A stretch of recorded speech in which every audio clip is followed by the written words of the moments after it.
stream going, and I'll let you know. Please silence your phone since we have a big crowd this evening. Thank you.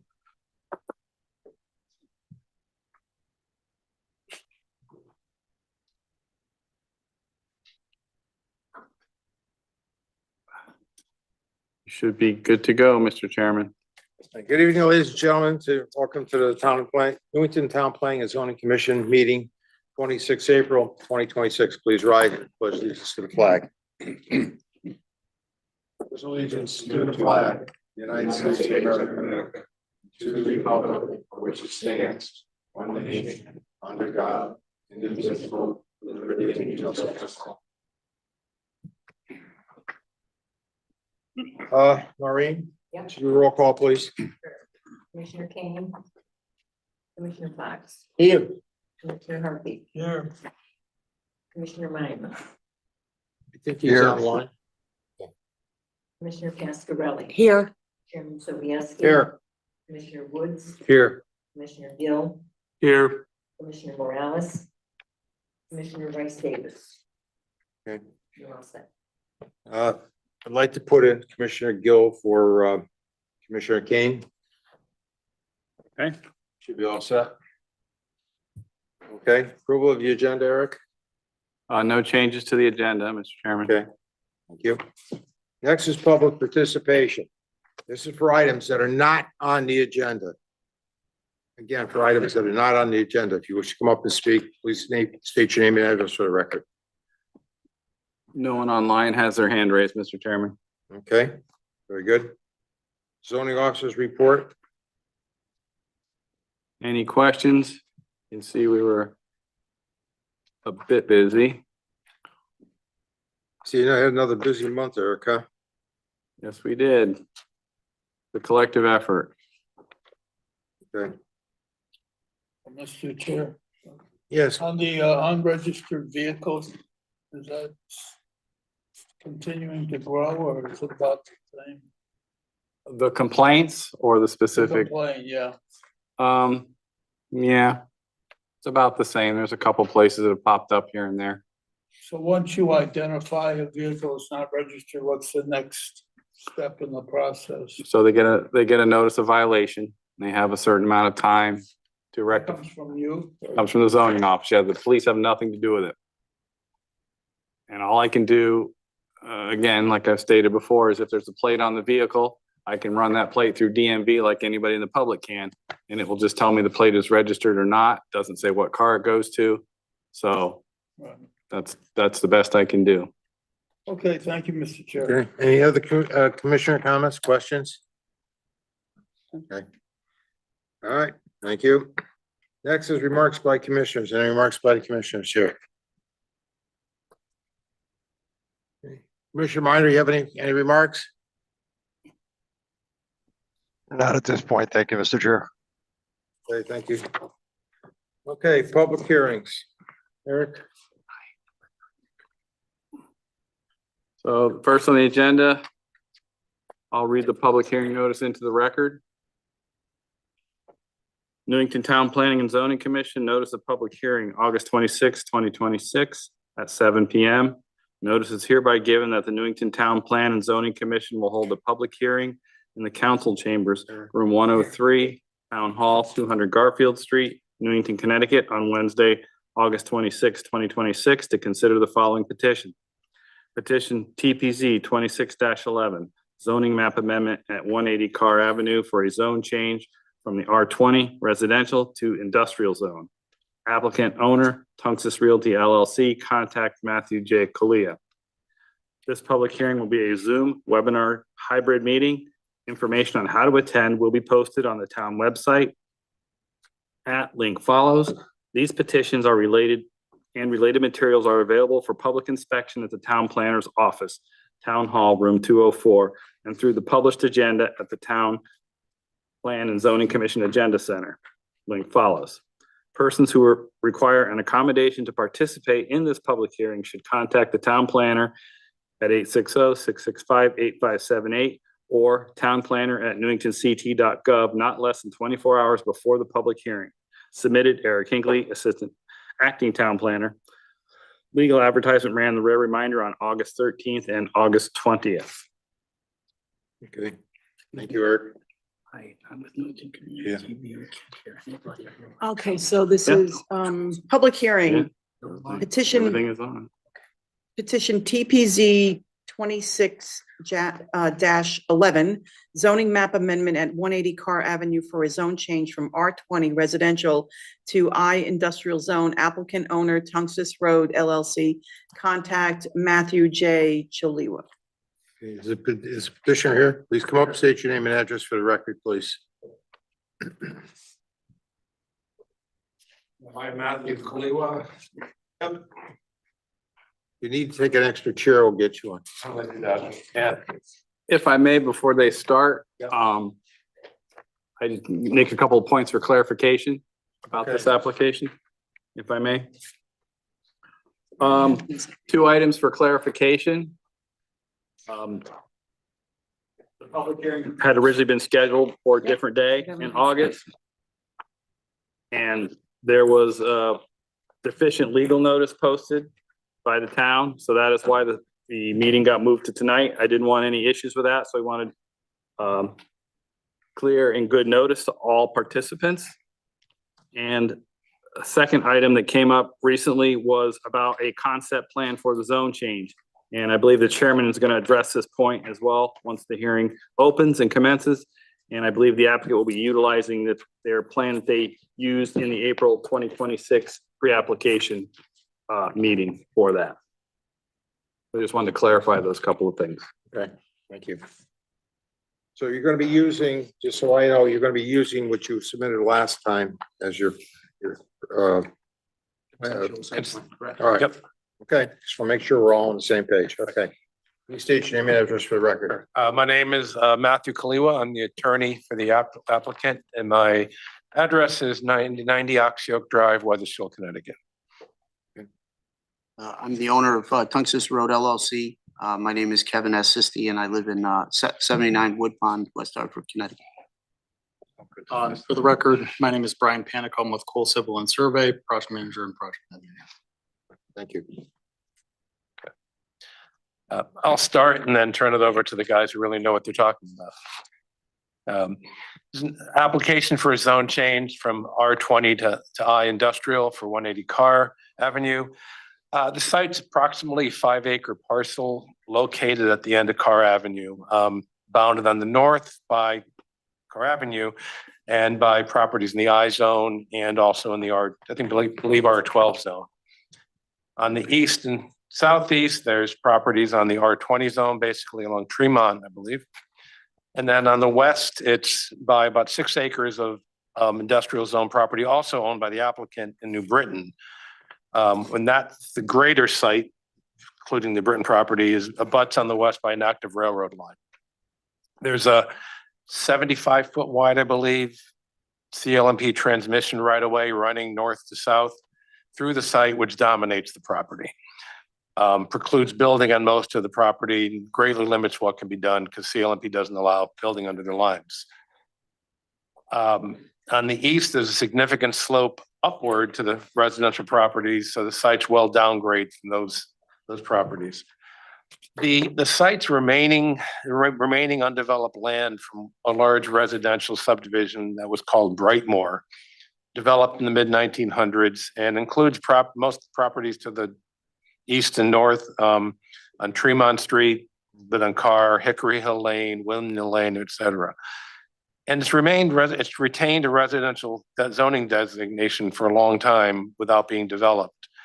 And I think because of the easement which dominates the site characteristics, the abutting railroad line, it's apparently been considered unsuitable for residential development and has remained undeveloped despite its 11-acre size. And I think history has shown that the site cannot be economically developed for residential use.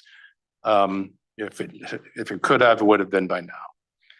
We believe a reasonable use of the site is for light industrial, which would be consistent with neighboring properties, which could include ancillary parking and temporary storage within the CLMP easement area. And with that, I'll hand it over to the people who We do know what they're talking about. You want us? Sure. Listen. Again, for the record, Brian Panico with Cole Civil.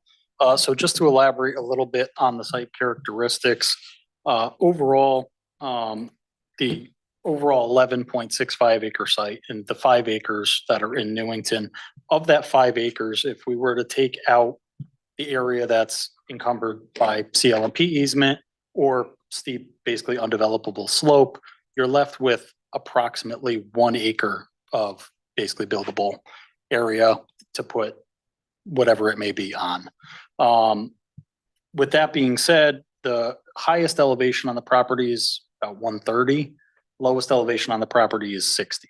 So there's a substantial amount of grade change out there. Our consideration for switching this to an I zone, again, to that previous point, is you could develop a couple of smaller buildings, as you'll see in our conceptual plan. We've proposed, basically utilizing that 1 acre of relatively flat usable land for the 3 smaller buildings. And then the parking, circulation, other remaining areas under the CLMP easement, which is something that is typically done. Again, underneath those power lines, there's a very strict regulations on what you can and can't do. You're not supposed to change the elevation more than a foot. You have to take very careful consideration of how that circulation and the different things that are going underneath there could affect the maintenance and work to be done on the power lines. Again, it's just a very challenging site and to do anything else with. So by focusing effectively only about a quarter of the site area, the 11.65 acres, and focusing just on utilizing a small portion of that for a light industrial use, which again would be similar to the other uses, the warehousing and storage and stuff that's happening on the industrial side of Carr Ave, just to the north. We feel that that would be the highest and best use. The other consideration for this would be roughly looking at the topography and what the finished floor elevations of those buildings potentially would or could be. What we did looking at this concept was basically the building to the north, the finished floor elevation would be about 70. The neighboring property to the east, the residential portion of that, the backyard of those houses at elevation 130. So you're talking about a 60-foot grade change, and these buildings, again, typically when you do something like this, you want to see really large, nice buffers between the residential uses and the industrial uses. That wooded slope would obviously remain because it's undevelopable, you can't really build on it. We retain as much of that slope as possible. That building's about 60 feet away from the rear property line. The next building down, finished floor would be about 72, neighboring properties elevation 126. So again, in the last building, 73, elevation 115 to the residential. So as you can see here, basically the roofs of these buildings, if they were built at the maximum, which in the I zone would be 3 stories and 45 feet. I don't believe that's the intent at all. But even if you were to look at this, obviously, anybody could come in and do anything once it's zone changed to 45 feet. The roofs of these buildings would still be below, for the most part, the elevation of the backyards of the houses on the neighboring properties. And you'd be much more consistent with the elevations of the railroad and the properties in the New Britain side and the industrial properties in the New Britain side and the train track. Other considerations for this will be other uses. If you were to try to leave it as a residential type of use, again, given the site constraints, the only real thing you would be able to try to do with this property to make it economically feasible is probably to squeeze some sort of a multifamily similar to into like what we've shown here, maximizing the number of units. And obviously there's tons of ample space under those power lines for parking and stuff of that nature. But again, not the intent of what the applicant is aiming for. Looking at how this could be affecting neighboring properties from a traffic perspective, very minimal, light industrial like this, like we're talking about with warehousing and stuff of that nature, is not generating high volumes of traffic. These buildings are not very large. They could never be very large. And I think that's kind of the key takeaway from the actual looking at the site as a whole. Looking at this conceptual, you could see the grading. again, you have about 1 acre that you could actually use to build anything on.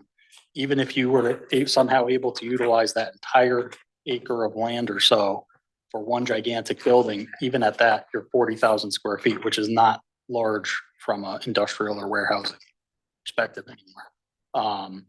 But again, looking at our concept, focus solely on that. We're proposing about a little more than half of that, about 26,000 square feet total of space, with a much smaller amount of parking, and then a circulation road for vehicles to get in and out. With that, we'll turn it over to the applicant. You can maybe go into more detail. I just- Commissioners? No, you Sure. ask away now. Okay. I just want to address, just my overall, speech to, I made some notes here. I purchased the property in 2024, and since then I've spent significant amount of time trying to understand the best use of the property from both an engineering and legal perspective. I've spoken with the town planner, met with the staff, and came before this commission for a pre-application meeting because I wanted your input before moving forward. From the beginning, my goal has been to make this a collaborative process with the town, not a speculative real estate deal. Over the last 2.5 years, I've gotten to know the Newington as a community. I brought my children to the summer fairs. My wife's family is from Newington, and my youngest son goes to Goddard School here in town. We have real ties with this community. I'm a young entrepreneur, and I believe the low impact concept we have put in front of you today is a good fit for both the town and the neighborhood. One of the things that is essentially important to me is creating space for small businesses and owners and entrepreneurs so they can operate and grow their businesses. I'd love to see someone start by renting one of these small units, build a successful company, and eventually be in a position to buy their own building. I've owned this property for 2.5 years, and I have no intention in selling anytime soon. I want to develop it, own it, and continue being a supportive part of this community and this neighborhood. But to do that, I need the opportunity to move forward with after a zone change. I respectfully ask that you consider the zone change and allow us to come back before you with a detailed development plan so we can work together collaboratively to create something that works for the property, the neighborhood, and the town. Thank you. Commissioners, Commissioner Herpy? I'd like to review with you, and I assume you've seen the memorandum staff has provided to us, that frontage seems to be a problem. Do you agree with that? I have 2 points on that. I guess I would respectfully disagree that if I'm not mistaken, the frontage requirement for residentially zoned property is 75 feet. Is that correct? So for the R20, it's 80 feet. 80? So And this for this I-zone, parcel as it's- it exists does not meet the frontage requirement now, and industrial, I believe, is 70 feet. Yeah, so I think it's would be considered legally non-conforming now. If I'm not mistaken, we'd be reducing it and lessening the non-conformity. Even if we don't end up agreeing on that point, Understood. we can certainly build a cul-de-sac can be built into the property to achieve the desired frontage. So it can go either way if that's Yeah, needed. it's We'd just- have to have a turnaround in the site anyhow, so. And you talked about that on the Hammerhead or something. Yeah, there's currently a hammerhead cul-de-sac at the end of the car, which actually, the end of the hammerhead cul-de-sac is actually on the CLMP property. It extends over the right of way. The right of way is just a straight right of way. So however that got terminated in the past, but simply extending and granting the right, creating a new right of way line that included a full cul-de-sac at the end of this. If you look at the conceptual plan, it would basically be where the driveway is now. There would just be a hammerhead cul-de-sac or any cul-de-sac for that matter. And then the driveway to this development would extend off of that. That right of way, that cul-de-sac would be granted back to the town as an extension of our Ave, and that would be the turnaround. At that point, your frontage is measured then around that cul-de-sac, and there would be no issues meeting any of the frontage requirements in either zone for that. I'm not sure the that the commission wouldn't have an issue though, and I appreciate your explanation. The difference on the footage. For example, the right of way does not meet the minimum standard of 100 feet for the existing R20 zone. So we all know God's making any more land unless other people know that he's doing it.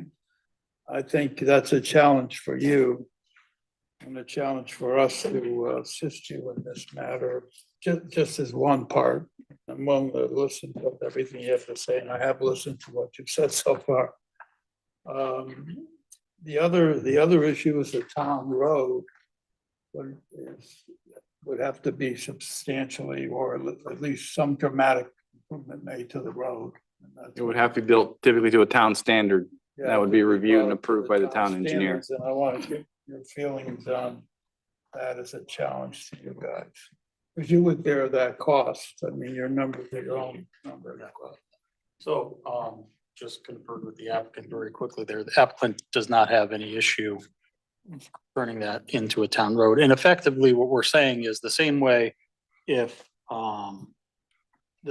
you were to create this as a residential subdivision, you would create a road, you'd continue Carr Ave, extend the road and put a cul-de-sac, and then that section of road where the cul-de-sac and the road itself are would then be given back to the town as town road. We'd basically be doing the same thing. We're just saying it's not going to extend deep into the property. It's just going to be enough land right at the end of this to create that cul-de-sac and that turnaround to meet town standards. And then obviously, as the applicant indicated, that cul-de-sac would be built to town standards. Okay, and the other challenge you would have is with the fire department, and I'm not speaking of them, there's always that issue that comes up in cul-de-sac issues for the fire department to make the turn. Because you won't find any fire department, whether it's here or anywhere else in Connecticut, wants to back their trucks up. That's like Absolutely. sin. And that's why we think that even with that cul-de-sac, the idea behind that cul-de-sac is that that cul-de-sac basically terminates basically terminates the public right of way. And then it becomes the private right of way. So that cul-de-sac gives anybody who's coming down Carr the opportunity to go all the way to the end, realize they went to the wrong place, or they're not going to this facility, turn around and leave. For the fire department's benefit, we have already looked at, and that's why you'll notice there's no dead ends in this conceptual. There would be, and we would make sure that in the full site plan, we can run turning movements for fire trucks so that they don't actually have to turn around in that cul-de-sac. If they're coming down, they could make their way through the entire site, which would be pretty standard for any of our site plans.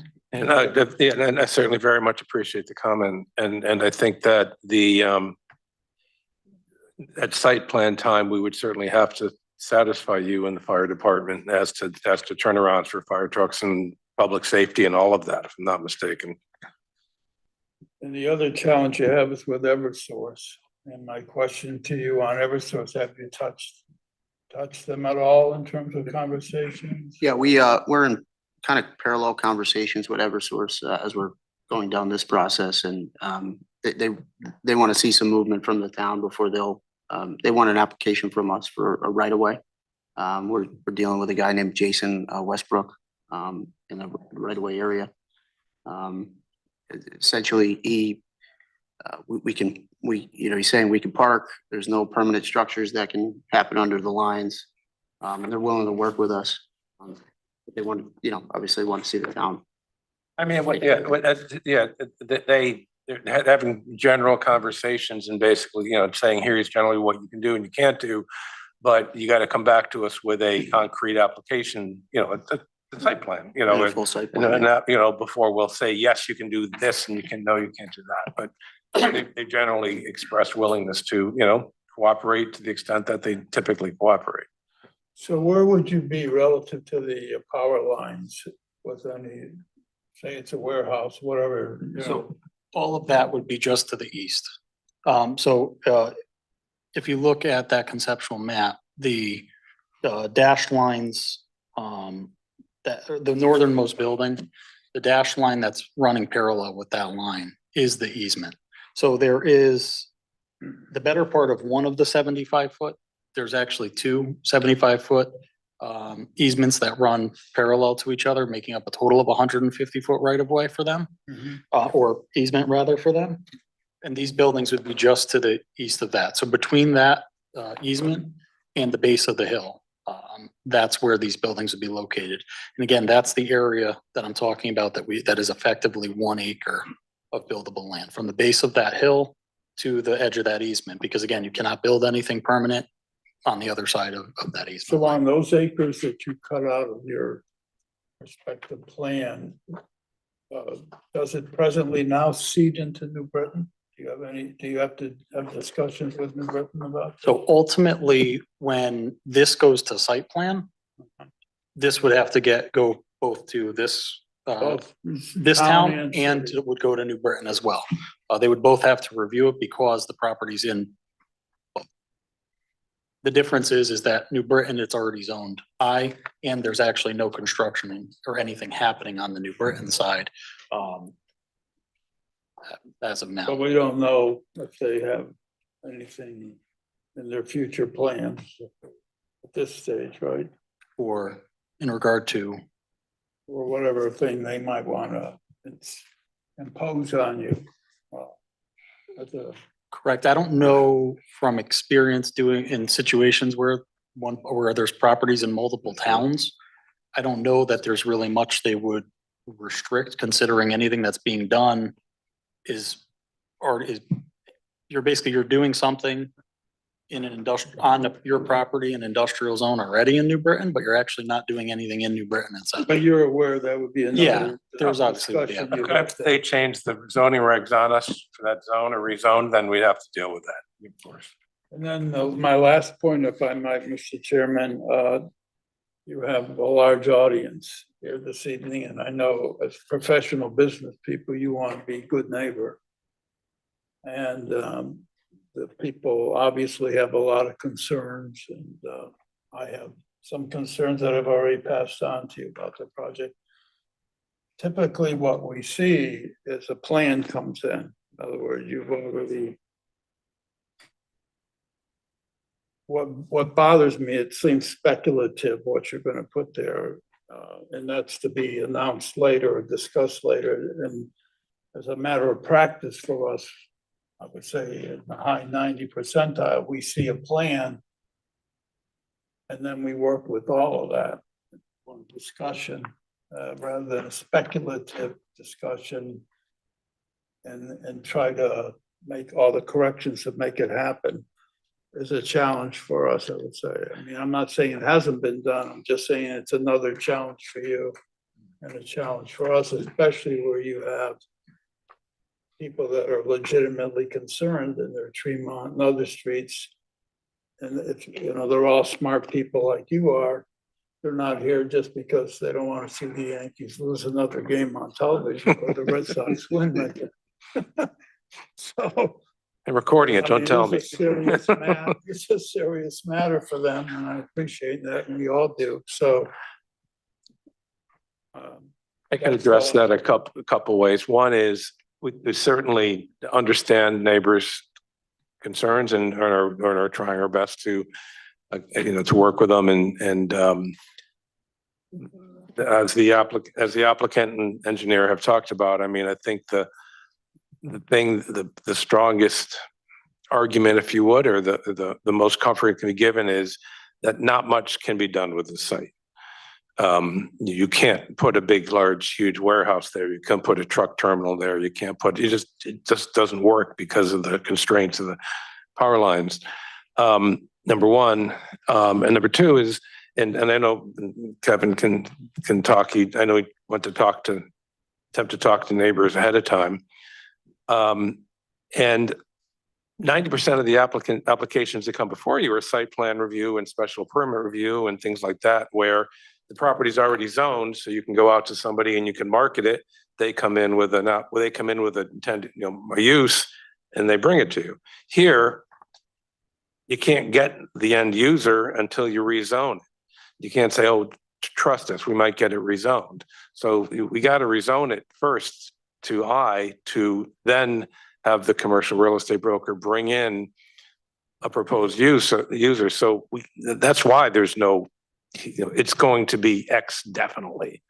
Because we have to do the rezone first before you can market it to the, to possible users. I appreciate what you're saying. All I'm saying is, Yeah. as good neighbors as well, there's a significant group of people who, because of that speculative issue and others, don't know what the hell is going on, and it bothers them. And our job- I know you're not resisting having conversations with them, but I've heard for a number of them, and sometimes the public, like elected officials, can be misdirected or not understanding, but they seem to have a pretty good understanding, consistency of a concern of speculation. Understood. And like I said, our goal here today is to present, like, the parade of horribles can't happen here because the site just couldn't support that kind of, egregious use there. And present and we also have to come back before you for a site plan review, if it is approved to address a lot of those concerns. Well, I thank you for your input. Yeah. I'll second, Commissioner. Yes. Commissioner Fox? Thank you, Mr. Chairman. Through the chairman, I want to thank Issa for putting in the work, and you, Mr. Sisti, for looking to Newington for your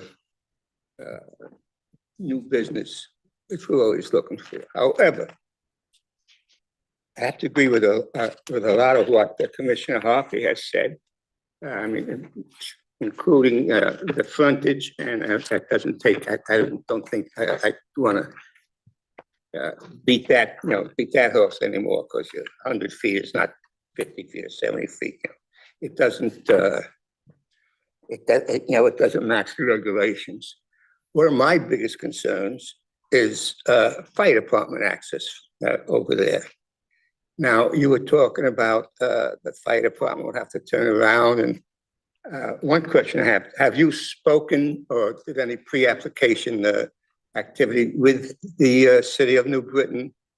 I don't remember. I'm a little bit of confused, because if I, when I looked at it and walked,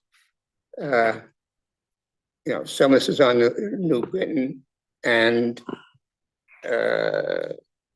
I'm losing my train of thought. I'm sorry. So if there wasn't going to be a cul-de-sac, I would assume that you would want to be coming in through Carr Avenue out over New Britain and vice versa. And so there would have to be either a dead end or a cul-de-sac. Is that what you're telling me? We're coming in and going out the same way. Okay. There's no public road front, access and the rest of the site. All right. Right. And so we haven't so- spoken to the city of New Britain because there's no reason to speak to them yet. It's already zoned I, and so, and the time to deal with the fire department access, because you couldn't get a site plan reviewed without having them satisfied, and so Right. that's a site plan Okay. review time. So I agree, that's an important Yeah, consideration. Yeah, as a retired firefighter, I had walked that area, when you first came in, and I've been there before. And, it's, I don't know, you'd be putting yourself through an awful lot of trouble for just a couple of little condo units, okay? But that's your business. And I wouldn't want to drive our truck 1 or even our truck 2 down in there to fight an industrial building fire. You have those high tension wires of, I don't know how many volts they carry. But you have the long distance wires and you have the local wires. And I didn't even know if you'd be able to get approval from Eversource to build anything underneath it or even near it. But again, that's up to you. And so, I really don't have any hopes of you convincing the chief of the fire department. Have you spoken to the chief? We have not. You have not? No. Okay, and that brings me to another point on this. Personally, and I don't know how the rest of the commissioners feel about this, but if we were to give, we were to approve the zone change on this, I would want to see, I would want to have Jeff Thomas, the chief, come in there personally and explain to us that the fire department apparatus and equipment would be able to get in and out safely, and would be able to, do their job with the least injuries. If I may ask a question, just briefly, and Eric, please feel free. I guess my question would be if there's a feeling from the commission that there's no fire department access and the fire department shouldn't be able to get in there. If we were to come in and propose a residential subdivision here, how does that affect our applicant? If we're being told that I don't understand the question. well, if you're saying that you couldn't build an industrial building there because of fire department access, but it's zoned residential, if we were to build residential houses there, could they not be served by the fire department? Well, if a residential developer were to come to us, I would say the same thing. I don't know who, why it's still residential. That's before my time. I didn't even know there was a Newington, Connecticut when that parcel was zoned. I was just a little curly-headed kid from Brooklyn, New York. I And think so, the other thing is maybe just from and Eric, again, this is, I guess, more of a question for you. From a sequence of application and a process perspective, is it typical to do site plan prior to zone change? Full site plan? No, not Would it typical, be- no. There is a regulation within our, not within our regular zone change regulations. It's actually within the industrial zone, which says they want the concept plan. And again, keyword there is concept plan. This is just to give the commission an idea of what they're thinking about. Could things change? Certainly. But it's, it is what it is. And typically, we only involve the fire chief or fire marshal when we have a site plan application or a special permit, not for a zone change.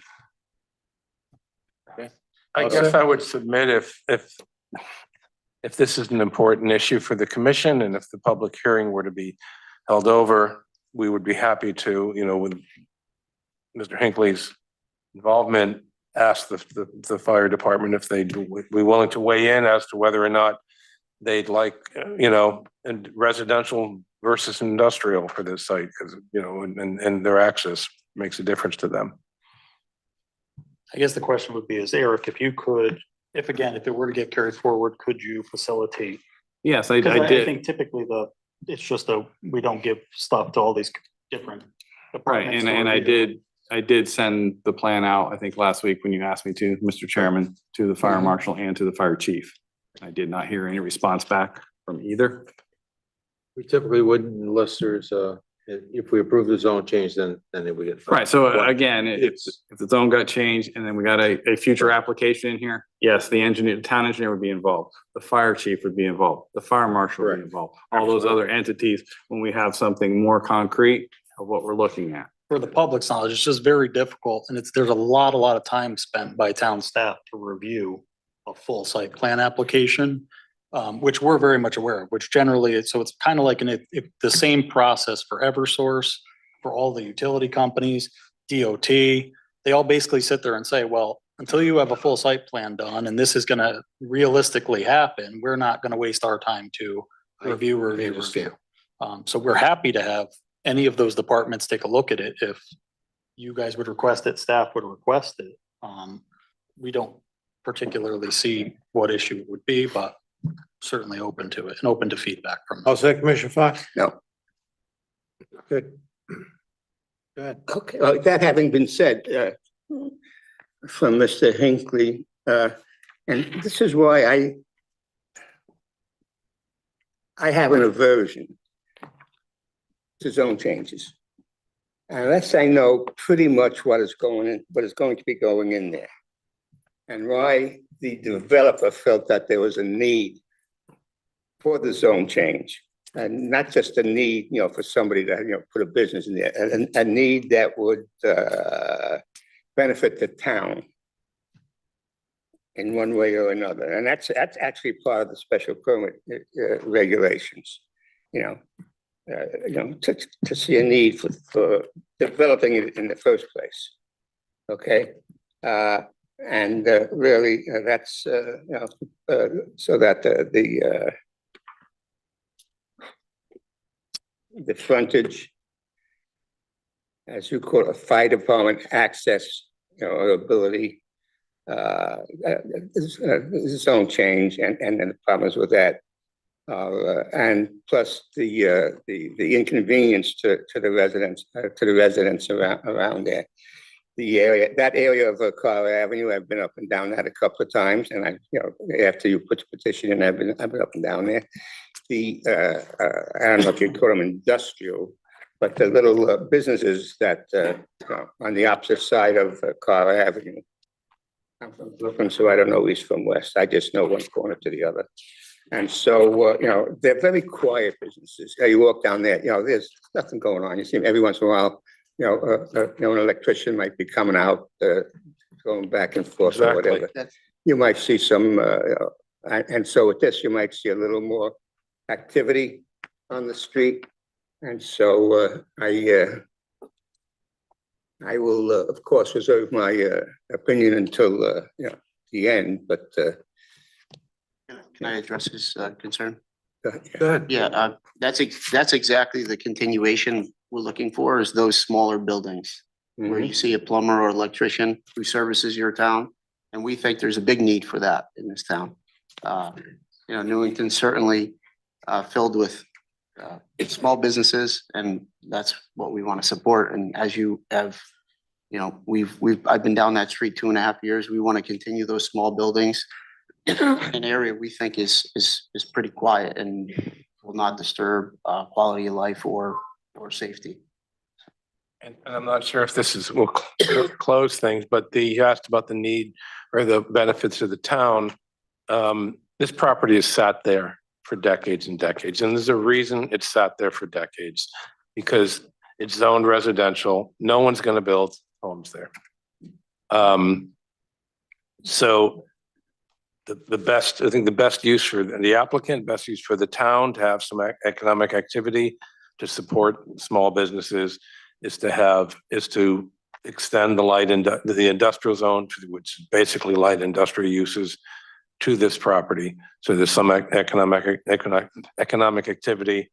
The client is able to get some, economic, viability out of the property that no one has been able to do in 80 years with its zoned residential. Thank you. All set, Commissioner Fox? One more thing. Okay, thank you for your responses, and thank you, Mr. Chairman. So there are some people, and there's about, I'd say about 40 people there that think the best use would be open space over there, but, Town wants to buy it, and it's, yeah. Okay, thank you very much. Thank you. Commissioner Gill? I'm all set. Okay. Commissioner Minor?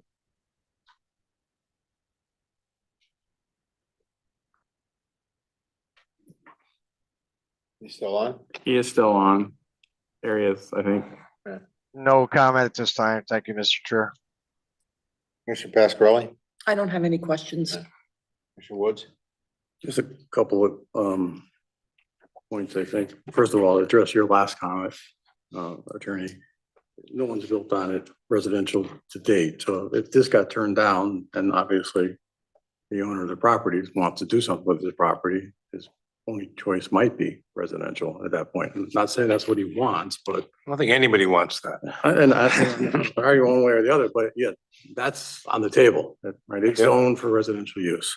I guess the point that I want to get out there is that even if we allow this zone change, by no means does it mean this project moves forward. It just goes to the next step. Right. And then you have to come in with a site plan, then prove that you have the frontage that you need, that you have the fire access for our fire department that it needs, and meet all the public safety requirements for a development like this. So it's only the starting point. And again, I understand fully that you don't want to shell a whole lot of money, because if the zone change doesn't happen, well, what are you spending money for? This is the way we typically do this. When there is a zone change, you come in with a conceptual plan, and this is pretty good. It looks like you're doing 3 buildings. Again, you don't have a lot of space to work with.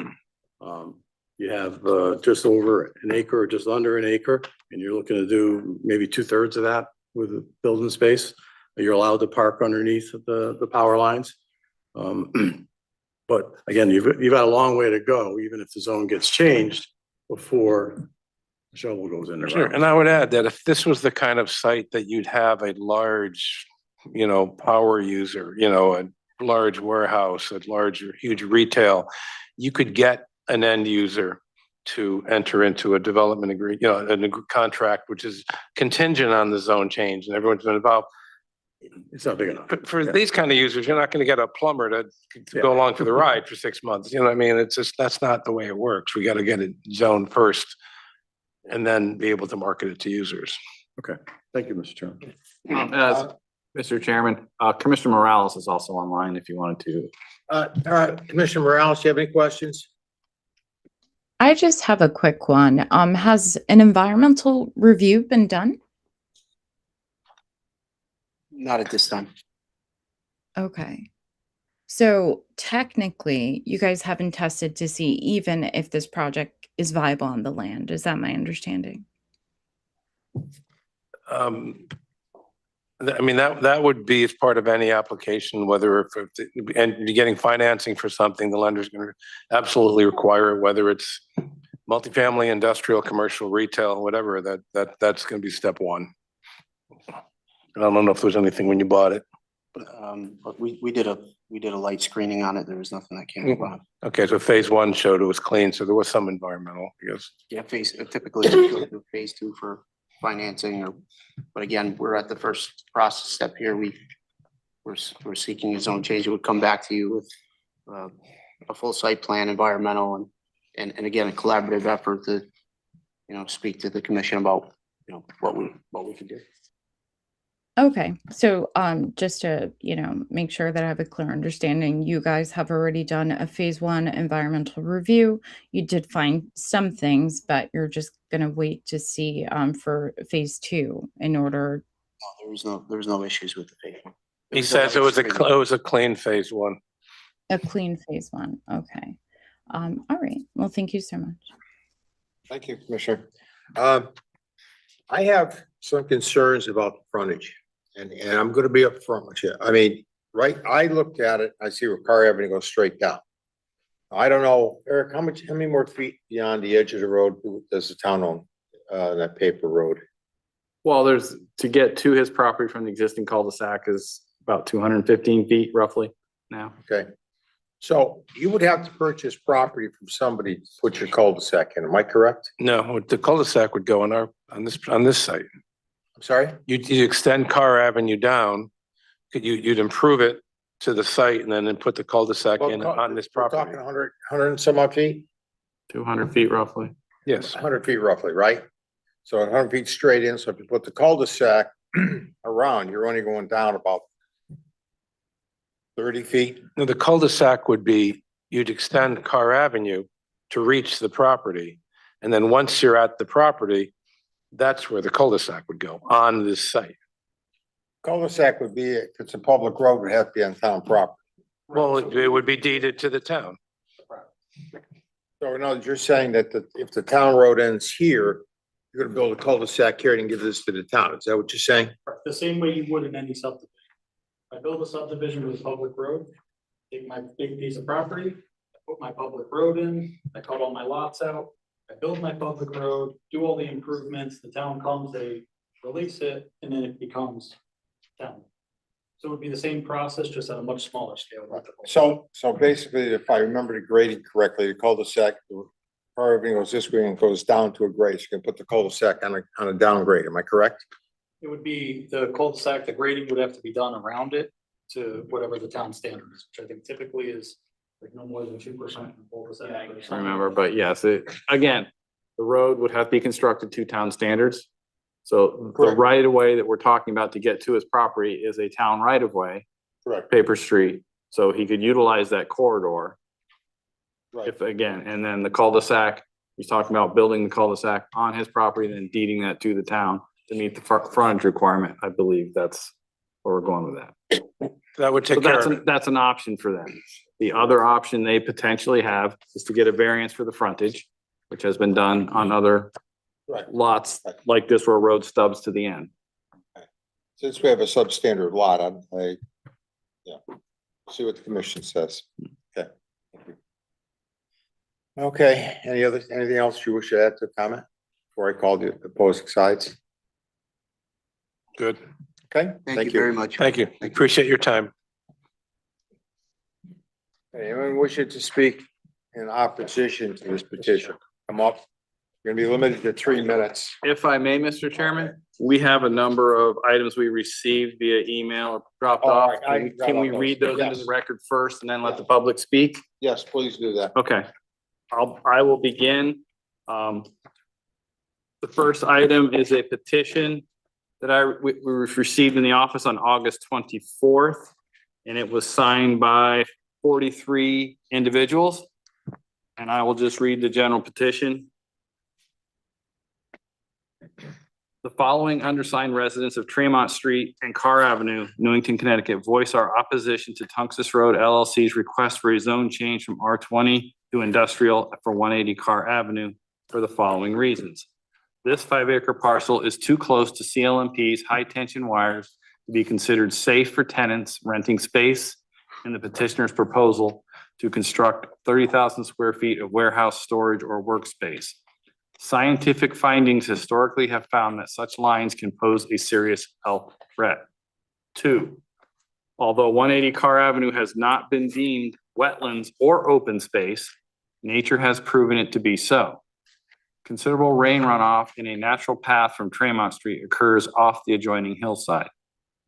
3, in our opinion, industrial development on 180 Carr Avenue is unsafe due to its close proximity to the high-speed Amtrak railroad tracks.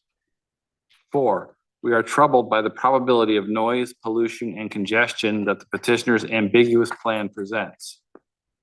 5, we resent the probability of this encroachment on the peace and tranquility of our neighborhood.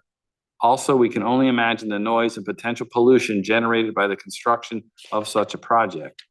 Residents on Tremont Street purchased our homes over 60+ years span in an R20 zone with the understandable expectation of all of Tremont Street remaining R20 zoning. Again, that was signed by 43 people.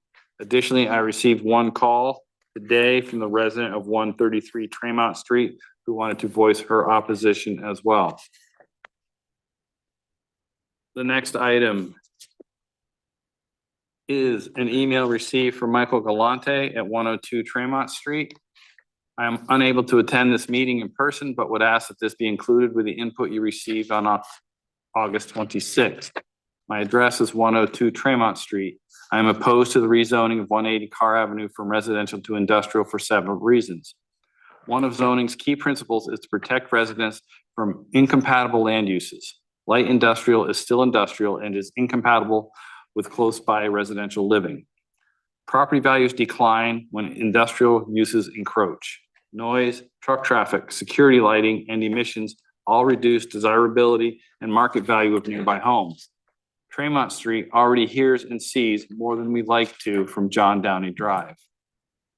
There would be numerous challenges with building near high voltage lines, frontage requirements, wetlands, and drainage. Rezoning sets a precedent.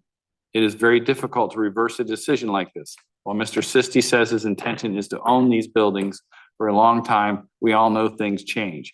This zoning change would be permanent.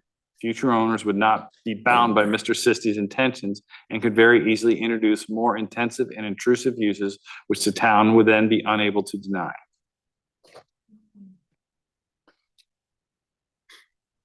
Next, an email received from Sarah Furtak at 162 Carr Avenue.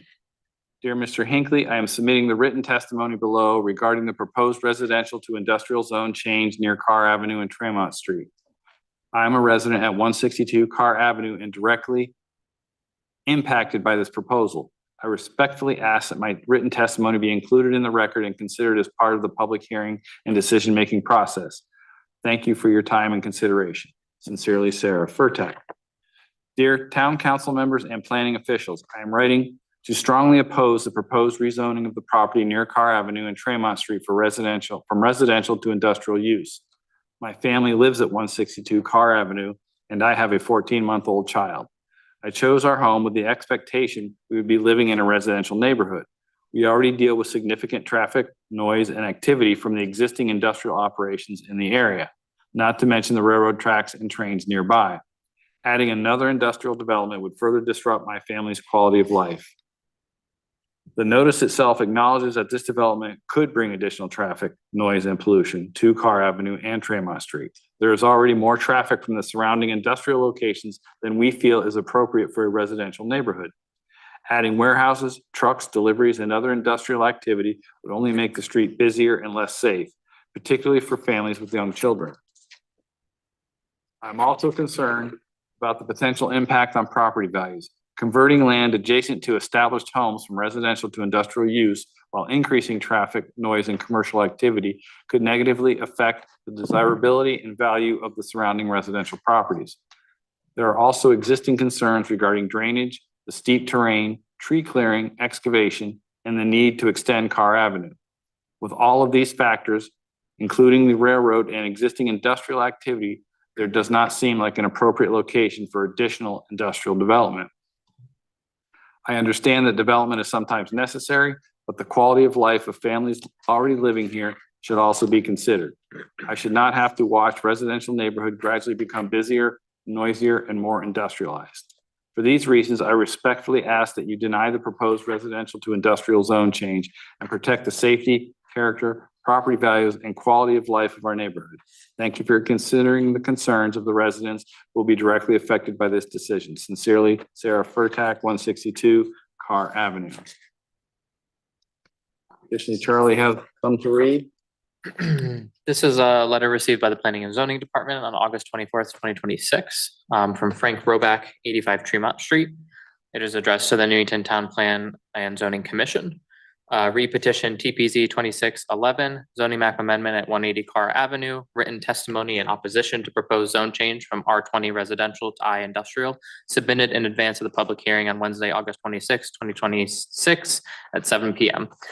Dear Chairperson Sobieski and members of the commission, I'm writing in advance of the August 26, 2026 public hearing to formally submit this letter into the public record in opposition to petition TPZ 26-11 filed by Tungus Road LLC requesting that the commission rezone the property at 180 Carr Avenue from R20 residential zone to the I industrial zone. I've reviewed the applicant's narrative dated June 8th, 2026 and the proposed zone change map prepared by Cole Civil and Survey. I respectfully request that this letter be entered into the record and distributed to all commissioners in advance of the hearing, and I intend to appear and testify at the August 26th hearing as well.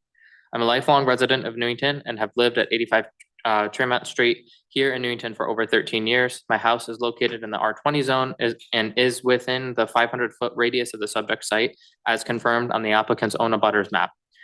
Tremont Street is part of the same residential subdivision historically known as Brightmoor that the applicant's narrative acknowledges, includes the properties on Tremont, Hickory Hill Lane, and Windmill Lane. I, along with many abutting residents, have a direct and substantial interest in the outcome of this application, and I respectfully urge the commission to deny it for reasons set forth below. 1, the proposed rezoning is inconsistent with the residential character of the surrounding neighborhood. The site has carried a residential zoning designation since the original Brightmoor subdivision was developed, and it remains surrounded on the east and southeast by R20 zone properties, including my own, as shown on the applicant's own zone change map. Newington zoning regulations state that zoning is intended to conserve the value of building and encourage the most appropriate use of land and to protect the public health, safety, and welfare of residents. Introducing an industrial zone into the interior of an established single-family residential area is inconsistent with that purpose and represents impermissible spot zoning that benefits a single owner at the expense of the surrounding neighborhood. 2, the rezoning is inconsistent with the town's 2020 to 2030 plan of conservation and development. The town's POCD states that Newington intends to remain primarily a medium-density, single-family, owner-occupied community, and that proposed zone changes are to be evaluated in light of the character of the surrounding area. There is no way that an industrial designation on this site, 5.14 acres, immediately abutting Tremont Street homes, can be reconciled with our town's stated policy. 3, traffic, noise, and hours of operation. The applicant's own submissions contemplate industrial building space across 3 buildings. Industrial use of this scale will generate truck traffic, delivery activity, and many early morning and late night operating hours that are incompatible with a quiet residential street. The commission should require a full independent traffic study before any decision is made. 4, drainage and environmental impact. The site is downgrade from the abutting residential properties, and a drainage right-of-way already exists along the Tremont Street Carr Avenue frontage.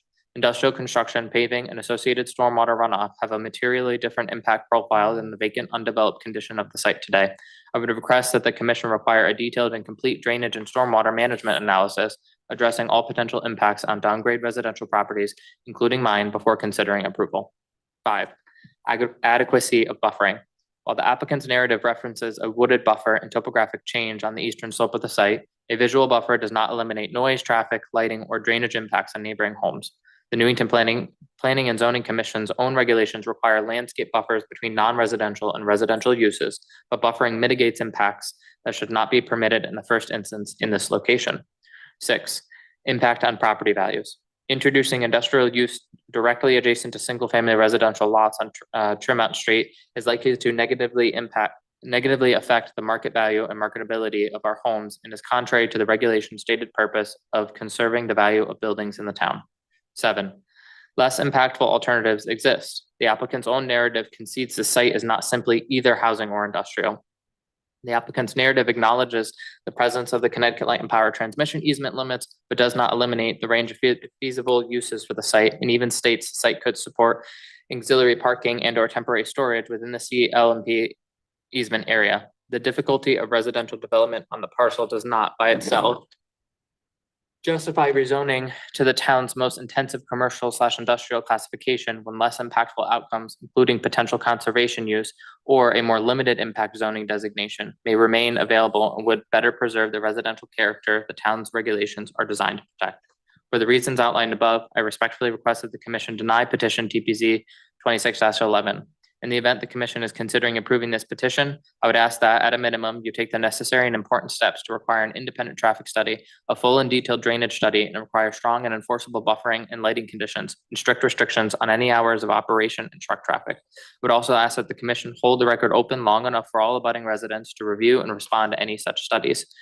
Please confirm that this letter has been received and will be entered into the record, and please provide notice of any continuance and of the commission's eventual decision. Respectfully submitted by Frank Roback.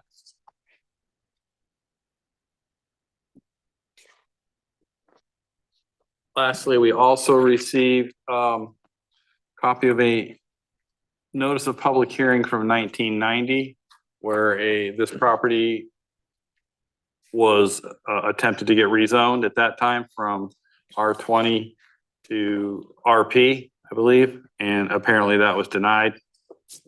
So it's just a public hearing notice and some other comments with it.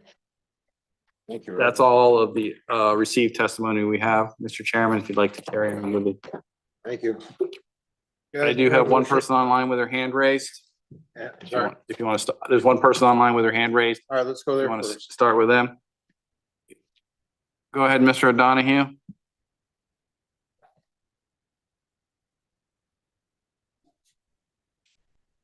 And he.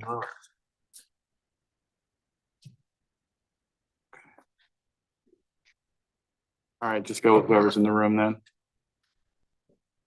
Okay. He's not responding at the moment. All right. Anyone wishing to speak in opposition, please? Let me finish, please. Please come up here, state your name and address. You have a 3-minute time limit because we have so many people. Come up and state your name and address, please. 5 o'clock. Please.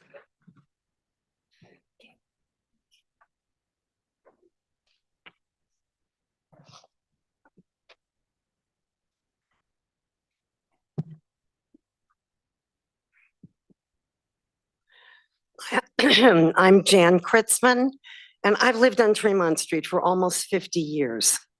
How many of you, a few, are old enough to remember the 1976 movie Network?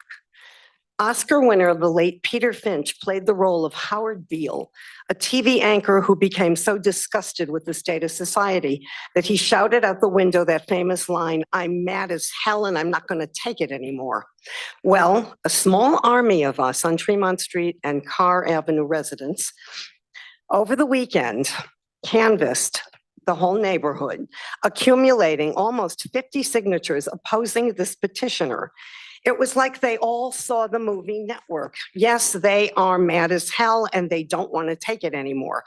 Wow, did we ever get an earful?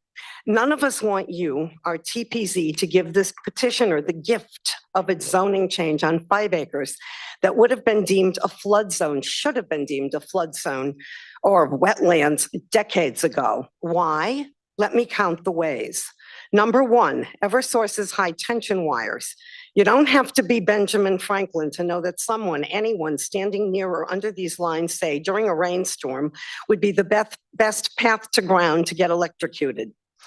What is the conclusion of Eversource regarding construction work beneath its high tension wires?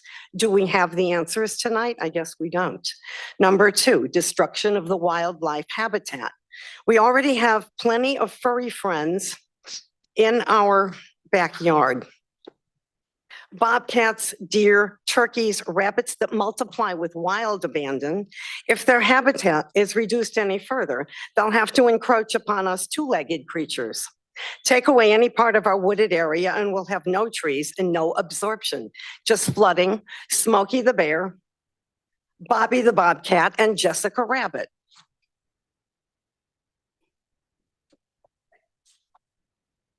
Sorry. Didn't mean to block out the animals. Number three, EMT and fire apparatus need a wide road to enter, turn, and exit this area. We have grave concerns about emergency vehicles having viable access to this property. Number four, the parcel is much too close to the Amtrak rail lines. It's just not safe, especially for people with small children in their family. The pollution, toxicity, and noise from almost 30,000 square feet of factory-like structures cannot and should not be tolerated in our neighborhood. We residents purchased our homes in an R20 zone, fully expecting and deserving forever the tranquility and peace of an R20 zone. Number Excuse me. six. Excuse me, Jan, your time is getting close. I have two more things to say. All right. I'll be done. You have or have heard from Harold and others, my husband will show you, about the serious flooding problem on Tremont Street. Also, who is responsible in case the petitioner begins construction on this most unwelcome project and then for whatever reason leaves it unfinished? The Newington taxpayer? We should all know in advance the repercussions, don't you think?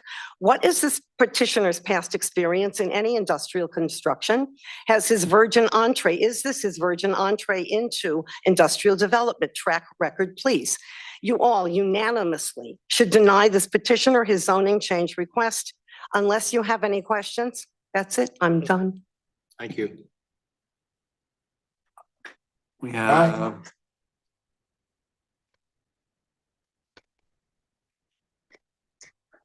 Anyone else wishing to speak in the You want me opposition? to go online? There's, someone has their hand. Sorry, good. I'm gonna go. Go ahead, online. Mr. O'Donohue. Oh, yeah. Hi there, can you hear me now? Yes, we can, sir. Okay, thank you. We hope that the Town Planning Zoning Committee will reject the petition. Excuse me, just state your name and address for the record, please. Oh, sorry, it's Jerry O'Donoghue, 7 Red Rock Circle.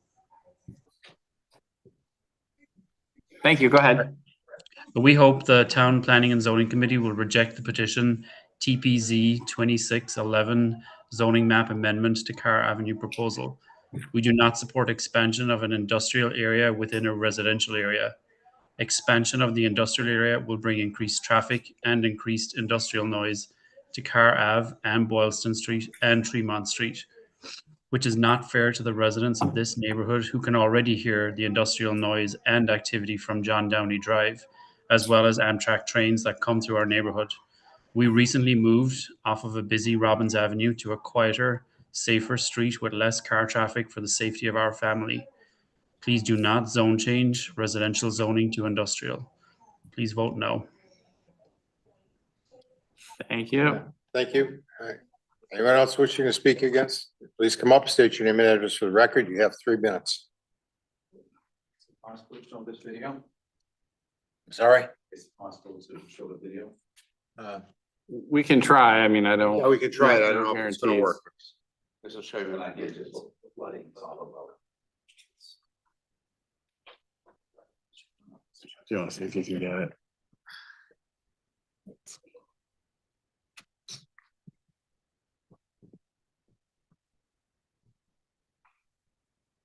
You can go ahead and speak. We'll see Yeah, what we can you get going state your name here. and address for the record, and we'll see if we can get this video to work.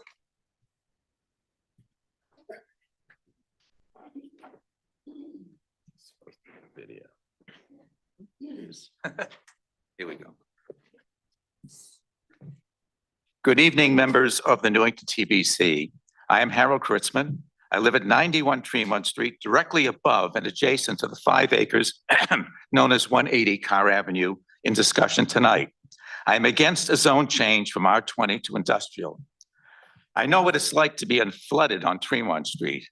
And if they can show the short video, you will see exactly what I'm talking about. If not, I'll just go on and explain. Go ahead and explain where we're trying to. I'm trying to open it, so Yeah. I'll let you know when I get it. Okay. Well, I'll spare you the picture with 3 inches of water looks like in my basement. If we lose 50% or any percent of the heavily wooded elevations, so that Tungus Road LLC can get a gift of a zone change, so they can build 30,000 square feet of factory-type buildings in the immediate below us, I don't want to think about it. It can only result in worse flooding. My powerful recently installed high output sump pump is currently working 24/7 to keep my basement as dry as possible. Floodwaters pour into a storm drain between my house and my next door neighbor's house through an underground pipe that flows beneath the wooded hill in question, under the property known as 180 Carr Avenue, through a commercial property on John Downey Drive into New Britain, into Webster Brook. The business owner at 475 John Downey Drive reported to us that Webster Brook gets flooded and his business gets flooded during a heavy rainstorm. What kind of drainage system is this petitioner proposing that's going to have him have less flooding? If it can't handle the flooding now, just imagine what it will do when that floodplain is not there to absorb a lot of the excess water coming over the hill. You put a factory-like structure on any Carr Avenue property, and we owners will just about need Noah's Ark, all right? Why weren't the remnant leftover parcels of land designated wetlands or a flood zone decades ago? It seems to me this petitioner should offer the remnant parcel to a buyer who is already using it as a right of way, and that would be Eversource. Can you show it? Yeah, we can't get it to play. I'm sorry, Mr. Kritzman. It wouldn't open. It doesn't play a Maytag? Couldn't get it to open. Mm-mm. Huh. I'm sorry they can't get to see it. But just a fast explanation. Over the last rainstorm, I photographed, and many of the members of the TPZ has actually witnessed it, more than 4 inches of water going across my front driveway. 4 inches of water. As it passes by, it makes its way into the draining system. Mr. Crispin, please address the commission. Okay, I'm sorry. You're absolutely right. That flows by my driveway into the drainage system that is just to the right of me, near the property owned by the gentleman and the property next to him.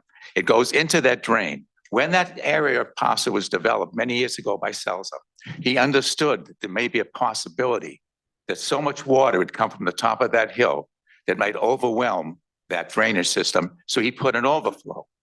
And that overflow now actually just goes underground and drops that water into that large wooded area for absorption. Where is that water going to go if half that absorption area is taken away? 50% elevation leaves us virtually nothing to absorb that water. Thank you very much. Thank you.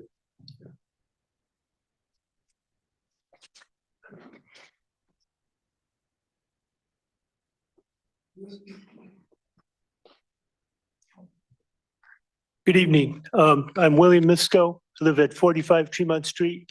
And as a New York Mets fan, I have nothing better to do tonight. My concern is traffic. If this plan goes through, trucks will be coming from the east and south, will not necessarily be going down Willard or Church to get to New Britain Avenue to get to Carr. They will instead be going down Edwards to Tremont, down Beacon, and or down Boylston. Truck traffic will also be using Halloran right in front of the elementary and middle school. The biggest concern is the intersection of New Britain Avenue, Carr, and Stam. Certain times of day to turn onto New Britain Avenue from Carr, particularly if you're taking a left, can take a while. If this project goes through, it will cause backups on Carr and a greater potential for accidents. A traffic light at the intersection of Carr, Stam, and New Britain would be needed. Given the fact that New Britain Avenue is also Route 174, the traffic light would have to be approved by the state rather than the town. Have any traffic studies been done regarding this project? Thank you for your time. Thank you. Yes, come up and state your name and address for the record. Yeah. Lee Grandy, 79 Tremont Street. I've lived in Newington for 55 of my 55 years and 25 of those on Tremont. I'm here tonight to state my opposition to petition TPZ 2611. The zoning is inconsistent with the town's 2020-30 Plan of Conservation and Development, which explicitly states the town must use zoning regulations site plan review process to ensure that open space buffers are increased between residential and commercial and industrial land uses. Rezoning this parcel directly into an industrial designation completely violates this planning directive. Moreover, the POCD tasked the commission with reviewing site criteria to control stormwater and maximize groundwater recharge. This change would be in violation of core buffer and separation regulations. The applicant's proposal to reduce vegetation across the property line threatens the integrity of the mandatory protections in place. Stripping the natural barrier directly exposes our homes to heavy machinery, truck deliveries, exhaust, and makes it impossible to satisfy the spirit of the town's structural separation boundaries. We are already buffering with the nature in place already is buffering train route noise and recreational noise from the field complex along John Downey Drive. We do not want that removed. This is less about site of the industrial warehouses or whatever might be put there as it is noise, the removal of porous trees that are helping our water absorption.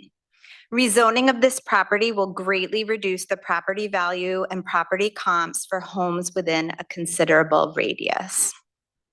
I'm concerned about the flooding, which has been mentioned prior, and ponding in our backyards with the high water table we already have.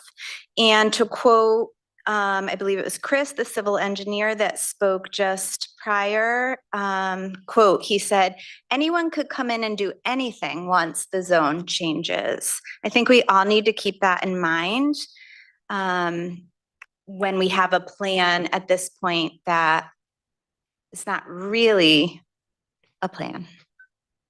Thank you. Thank you. If you get 3, if it would make it 3 minutes.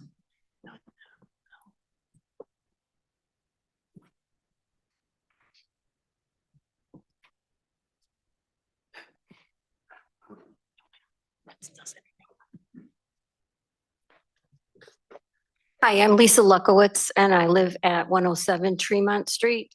I've lived there since November of 1999. And Tremont Street is a very nice neighborhood. There's no denying that. But it is not without its noise problems, and that comes from John Downey Drive. We knew that when we bought the house. We're close to John Downey Drive, so there's traffic noise. There's noise from the industry. We knew the trains were there.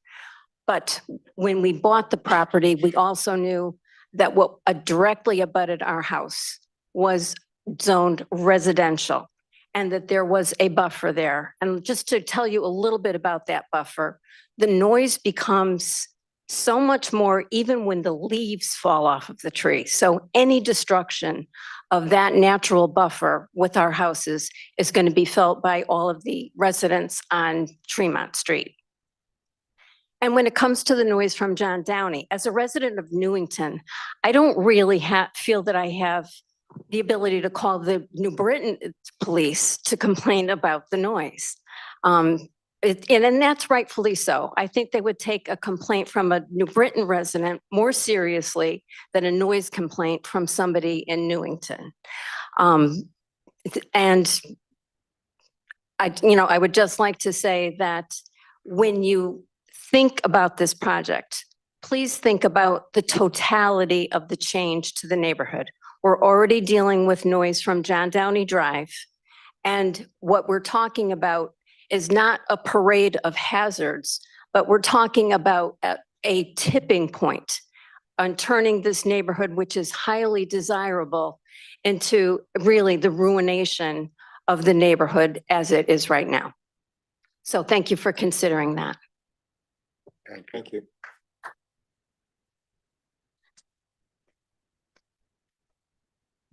I guess it's not gonna work.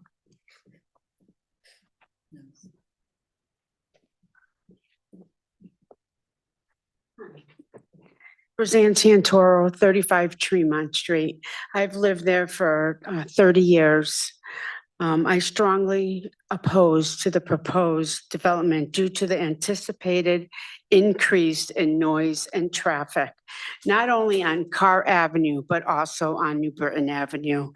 It's hard enough to get out of Carr Avenue onto New Britain Avenue as it is. And with the increased traffic, it's going to create a big problem trying to get out of Carr Avenue. Although our backyard does not directly abut the development, our property and neighborhood would still be affected by the increased traffic, noise, and activity associated with people coming in and out of the area.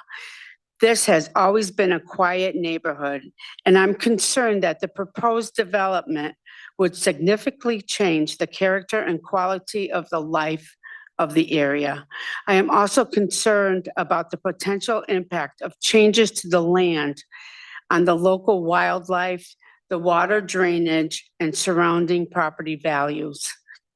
Finally, changing the zoning could set a precedent for additional development in the future.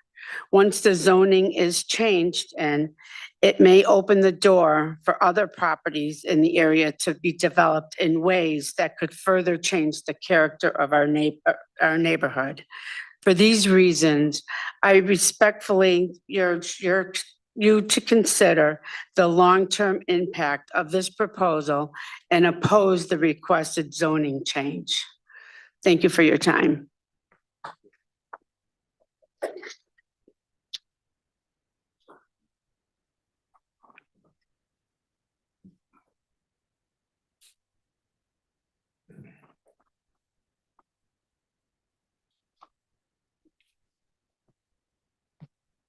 Bob Luckowitz, 107 Tremont Street. And I guess first of all, I'd have to say I agree with everything that my wife said earlier. So put that on the record. Couple really quick points, which have already been stated for the most part.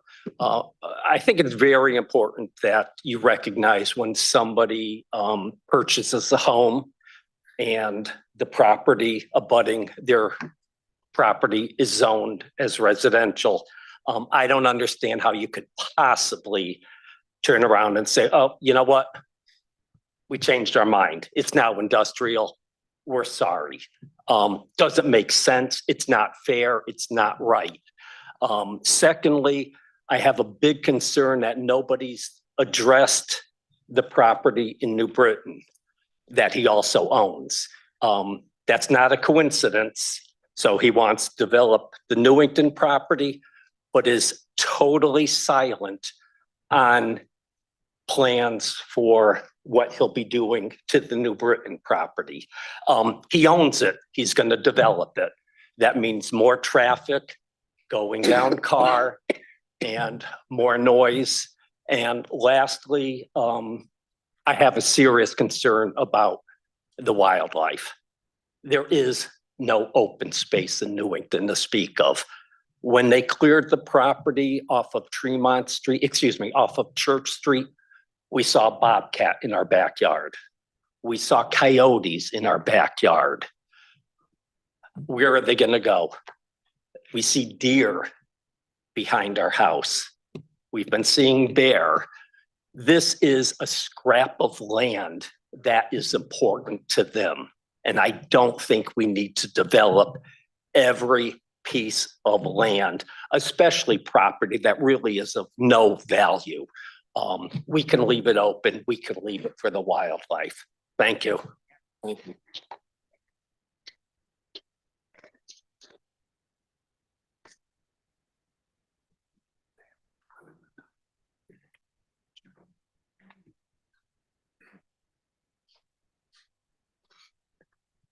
My name is Mitchell Underwood, and I live at 66 Tremont Street. My wife Ashley and I bought our home 3 years ago, specifically for the quiet residential character of our neighborhood, the ability to walk and run safely, and the essential wooded buffer that separates our homes from industrial districts in New Britain. I'm speaking tonight to request that you deny the proposed zone change from residential to industrial at 180 Carr Avenue. This rezoning presents severe land use, safety, and property value concerns for our neighborhood. First, the land between Tremont Street and 180 Carr Avenue drops off steeply behind our neighbors' backyards. Developing the lot at 180 Carr for industrial use will require extensive clear cutting, heavy excavation, and I certainly hope not blasting, to level the terrain. This amount of site disruption raises concerns of damage to homes on Tremont from ground vibrations and altered stormwater drainage. Furthermore, placing an industrial operation and possible retaining wall right against residential backyards directly harms property values and long-term home investments. Second, while there has been talk of maintaining some degree of wooded buffer between Tremont and 180 Carr, it's not clear that a thinner buffer will adequately shield homes on Tremont Street from the noise and unsightly view of new industrial facilities below. Even relatively low impact warehouses are likely to have noisy HVAC systems on their roofs, draw noisy truck traffic into the neighborhood, and look unappealing when viewed from above. Third, on the topic of traffic, as others have already mentioned, Carr Avenue already carries a mixed residential and industrial traffic burden. Adding more industrial facilities on Carr will further degrade the quality of life for Carr Ave residents. Furthermore, traffic heading from the southeast will inevitably use Tremont and Beacon Street as shortcuts to reach 180 Carr. Neither Tremont nor Beacon have complete sidewalks, leaving residents, runners, and children sharing the roadway with vehicles. We owe it to our John Patterson Elementary and John Wallace Middle School students to minimize industrial traffic on the routes that they take to walk to school. Introducing commercial vehicles and cut-through traffic onto sidewalk-free residential streets is a recipe for disaster. Finally, as others have mentioned, a zone change runs with the land forever. If this parcel is rezoned to industrial, a future owner might seek to establish higher impact, noisier, or even polluting operations right next to single-family homes. Once residential zoning protection is removed, the town loses its leverage to protect our community. An industrial designation at 180 Carr is fundamentally incompatible with the abutting residential zone and would destroy the character of my neighborhood. I strongly urge the commission to protect our neighborhood and vote no on this proposed change. Thank you.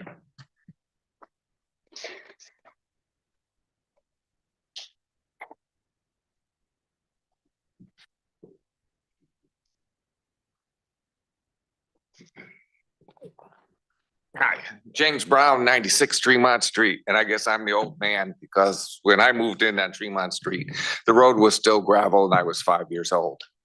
The land in question was our playground.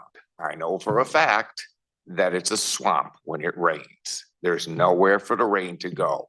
I was there when the entire hillside of all the houses across the street collapsed and Celsa had to come and put in drainage and rebuild the whole hillside, put their backyards back together. There's nothing good. I can't find a single good reason to rezone this property. You put a plating plant down there and their negative vent exhausting through the roof, the westerly winds is gonna blow that pollution right into our bedrooms. Because when you look out our windows, especially the people on the outside of the street, they're gonna be looking down right on top of that. I can't believe it's even being considered. I am completely, absolutely opposed to this zone change. Thank you.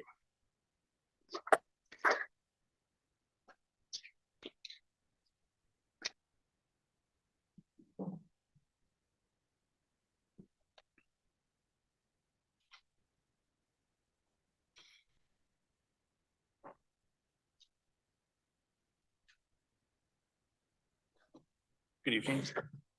My name is Mike Phelps and I live at 108 Tremont Street. I've been a lifelong resident of Newington. I'm here to speak in opposition of the zoning change for 180 Carr Avenue in petition 26-11. I reviewed the applicant's narrative from the 8th and the proposed conceptual plan from April. I've done a lot of research between the planner's office, library, and kind of expanded on some of the historical staff and the historical insight in the staff report regarding the character of the neighborhood. So historical aerial photos and topographical maps from the 30s through the 60s show what was a hilly section of pasture land and forest that was partially leveled out to create the R20 residential properties along Tremont Street and the surrounding neighborhoods that were then developed in the 60s. The streets to the western side of Carr Avenue were originally zoned residential in the 30s as R10, apart from the current CNC property on the corner of Carr and New Britain. Later on, the remaining properties along that same western side were rezoned from R10 residential to industrial between 1962 and 1970. All of the developed lots today that are industrial on Carr Avenue are approximately 2/10 of an acre, and the structures built primarily fit the aesthetics and characteristics of the surrounding residential neighborhood. I have a couple copies with photos of the property cards. The proposed site plan does not match the current aesthetics and characteristics of the neighborhood. The existing easement on both 180 Carr Ave and 285 John Downey Drive for Eversource dates to early 1952. The power company provided a copy of it to me. The power line easement has transmission towers for 115,000 volt lines and a set of 20,000 volt feeder lines along the eastern side towards Tremont on telephone poles. Obviously, the 115 K volt lines are on towers. There's, in walking the property along the easement, there is significant grading and potential drainage issues. Both properties are bordered by railroad tracks to the west without a crossing. The only road access is from Carr Avenue in Newington. The easement from the Hartford Electric Company at that time states they will not, without the written permission of the grantee, erect any building or structure or place any or store any flammable materials on, or grade or excavate or fill that right of way. As noted previously, there is a lot of drainage issues. There are 2 storm drains that have concrete pipe that run into that property from Red Rock Circle and between 97 and 102 Tremont. Doing some soil studies, 53% rainwater in a storm is runoff in this area. So an inch of rainfall over an hour is over 30,000 gallons of water. In the last 5 months, there's been 16 events with daily rainfall of 1 inch or more. Can you summarize it, please? Yes. Thank you. As mentioned before, there should be a traffic study. It's just like this project doesn't really fit as it's designed. Zoning regulation 316B requires a conceptual site plan in full. That was not provided. And, the applicant stated wanting to work with the neighborhood. And all the neighbors I talked to in the last few weeks trying to talk about this project, none of them have mentioned that. To the applicant, the neighborhood is here tonight. Please listen to what they have to say. Thank you. Thank you.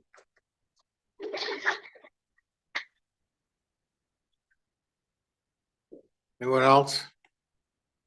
No one has their hand raised online. I got one more person here. Okay, no problem.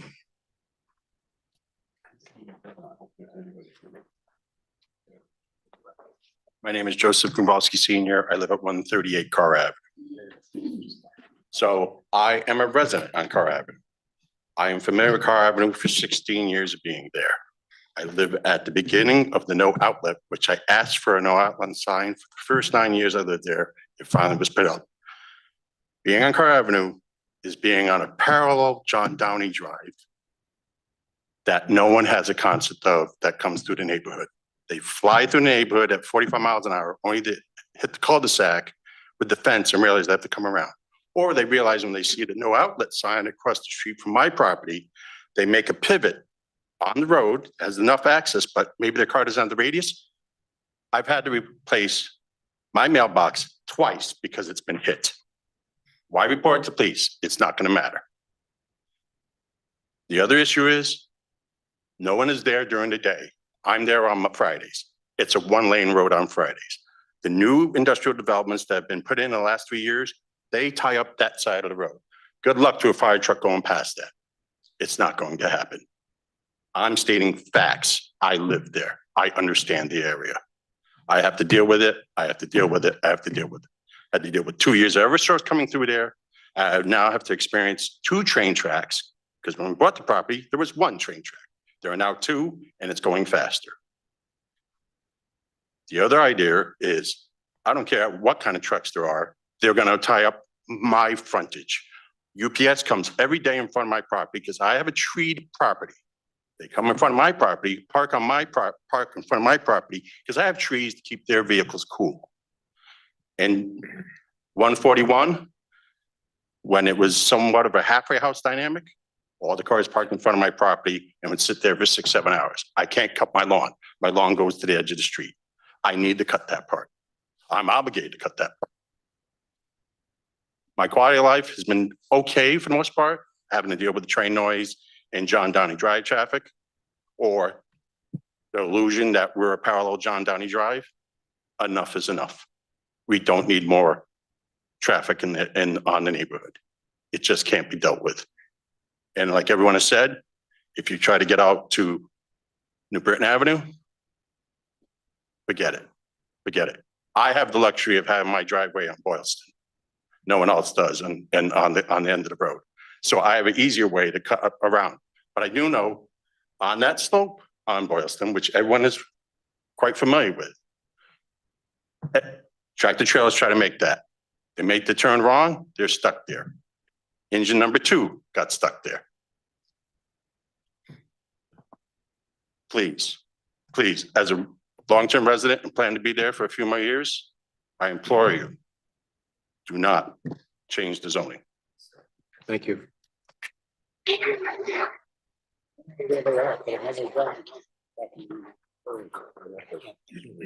need to ask if anybody's in favor for the record. Anyone else? Anyone in favor of this?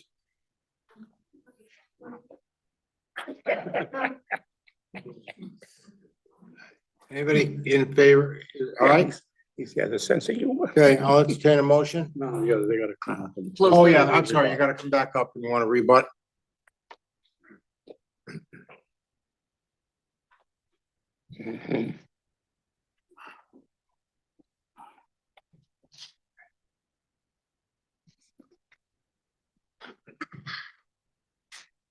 So again, for the record, Brian Panico, Pool Civil and Survey, just a couple of kind of key points we want to just point out.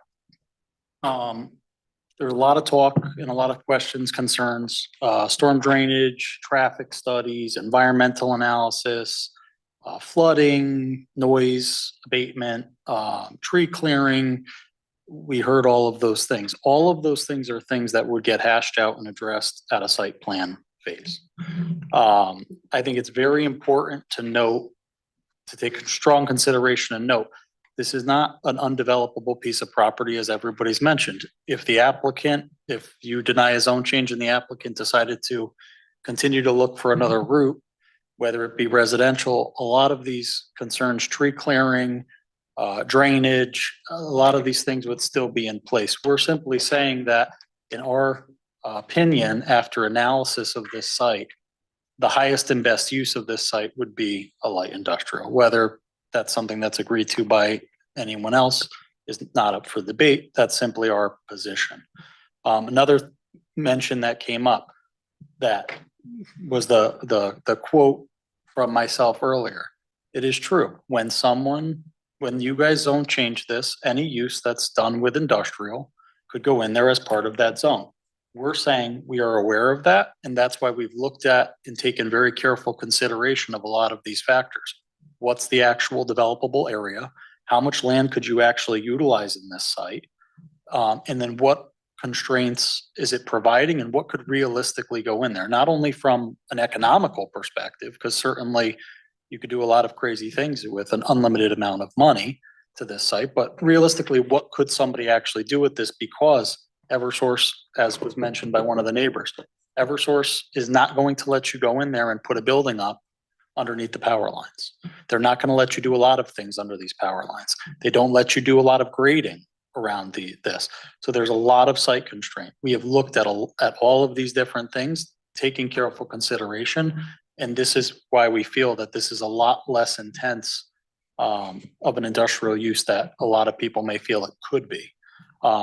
The grade change out there, we noted to you earlier, there's a huge, very substantial grade change from what the finished floor elevation of these buildings would be to what the elevation of the backyards of those houses, what the absolute maximum potential of the roofs based on the zoning regulations could be, and why we feel as though, again, there's very little impact to the neighbors. The neighbors have expressed a lot of concern about noise and everything from John Downey Drive. The trees are great, the leaves fall, the noise is worse. If you were to put a big building in front of that, it's actually making the noise better. You have something that's going to reflect the noise. The tree line, we're not proposing to clear cut the entire hill. That's the entire point. You could not clear cut this hill and develop the entire hill. It's just not feasibly possible. The lower portion of this that's already flat, the easement area is already cleared. Almost all of our circulation, our parking, everything is within that already cleared easement area. And we're simply utilizing 60, 70 plus feet outside of that for these buildings themselves. And that's kind of the points that we would like to stress heavily. We've taken very careful consideration into what can be done on this site. I would add, it's how these hearings go, that many of the speakers, would just basically say that nothing ought to be used for these properties. I understand that. I've chaired a commission, and that's how these meetings go. And I mean, a couple people said that a granting of a, change of use, a change of zone would be a gift. And I guess I disagree with that. That's the one thing that struck a chord in me here, is that, like I said, history has shown that the current zoning of this property doesn't work.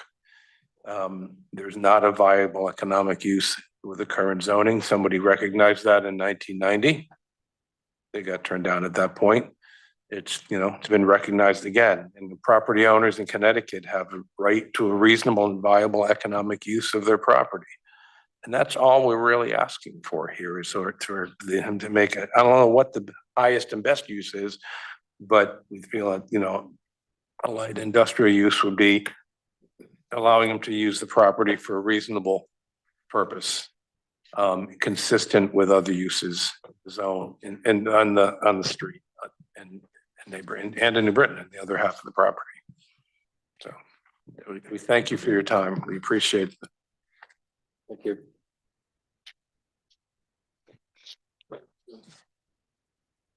Maybe we should leave it open.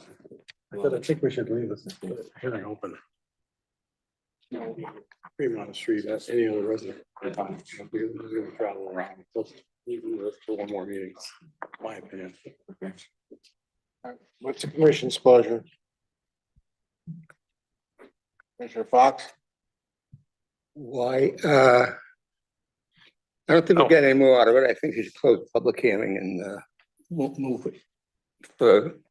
So I should add, if I could, since it's still open, that you talked about talking to the fire chief and whatnot. We're happy to leave the public hearing open if you'd like to get further input from chief or whoever. Chair.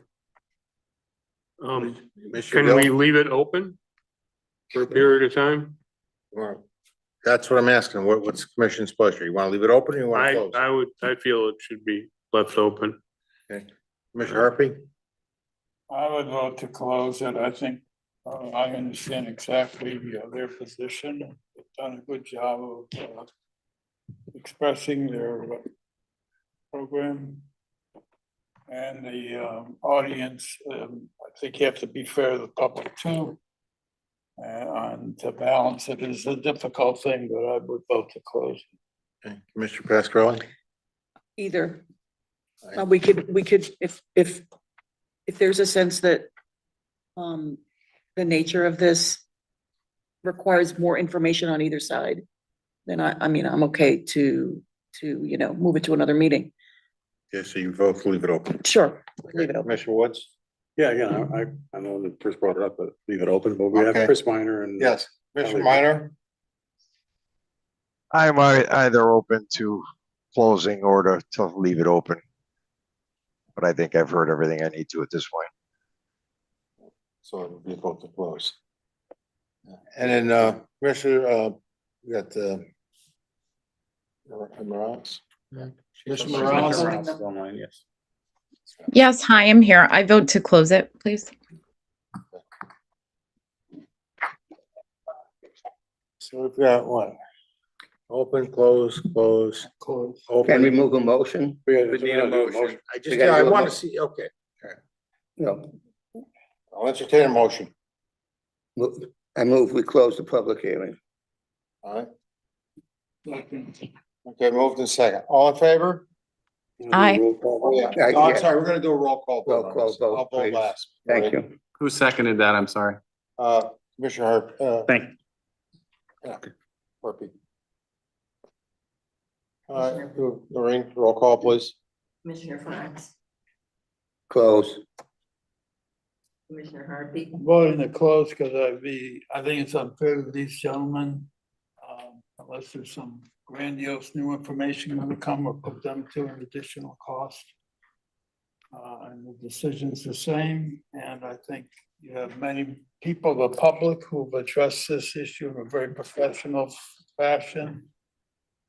Of real concern, and I don't see the benefit at this point in time in changing a zoning on this particular project at this particular time.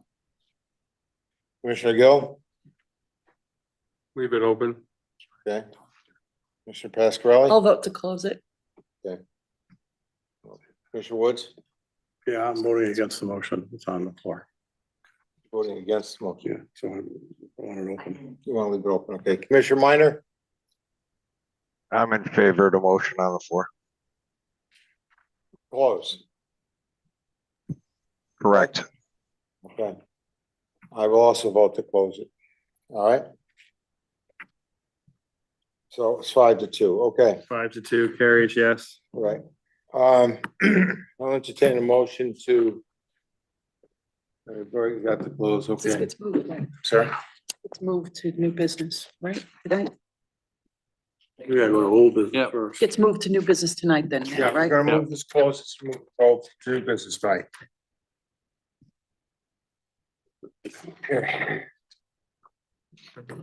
Roll of the minutes. 2 minutes to approve the minutes. I abstain, I was not here. I'll make a motion that we approve the minutes from the July 22nd, 2026 regular meeting. Is there a second? I didn't hear the motion, I'm sorry. Motion to approve the minutes from July 22nd, 2026. Oh, yeah, second. No problem with that one. All right, all put in favor? Aye. Okay, I was not here. there's one abstention, right? Yes, a second, Mr. Chair. I was also not present. Okay, 2 abstentions, sorry. All right, it's done. Under new business. All right, this is petition TPZ 26-11 zoning map amendment at 180 Carr Avenue for a zone change from R20 residential to I industrial zone. Applicant owner Tungus Road LLC, contact Matthew J. Choliwa. Is there a second? Second. No, we just. No, read- no, we don't need a second. Just read it. She didn't make a That's motion right. yet. we don't need a It's second. not a I just- motion. I just Sorry. read the petition. It's been a long night. Okay. What do we need now? You would need a motion. I've given you draft motions for either option. All right, we have a motion to either accept or deny. Well, it hasn't been read yet.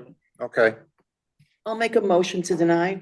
all right, I second that. You gotta read it. okay. Motion made and seconded. Why do you let her read the you need to read the motion. Oh, I'm sorry. Gotta read the motion. I just read the motion again. So petition TPZ 26-11 zoning map amendment at 180 Carr Avenue for a zone change from R20 residential to I industrial. Applicant owner Tungus Road LLC, contact Matthew J. Choliwa. Motion to deny. Move to deny the zone change from R20 to I industrial zone Reason for denial, the rezoning of this property is not consistent with the POCD as it does not adequately protect residentially zoned properties from industrial uses. Second. Moved and second. All right, all in favor? Do a roll call. Oh, roll Aye. call, please. Yeah, we're gonna do a roll call on this, Noreen. Yes, let Noreen call them and get the Yep. votes. Yes. Thank you. Commissioner Flags, Yes. Commissioner Harvey. I support the motion to deny on the basis that I think it would be unfair to bring these gentlemen back in and not really have anything that at least I, as one commissioner, can see is gonna make a significant change. And it would be unfair to the public to come down and express their concern about. Mr. Pascarelli? I'm in favor of the denial. Commissioner Minor? In favor of the denial, Mr. Chair. Okay, Commissioner Woods? I'm opposed. I'm in favor of the denial. 5-1. Oh, I'm sorry, Commissioner. Oh, And he's Commissioner Gill? seated. Sorry. In favor of denial. Okay, 6-1. All right, motion to deny. Okay? Commissioner Brown. She's not seated. She's not. She's not seated. She's not seated? Oh, No, not seated. he said we didn't want to give him a vote. Good.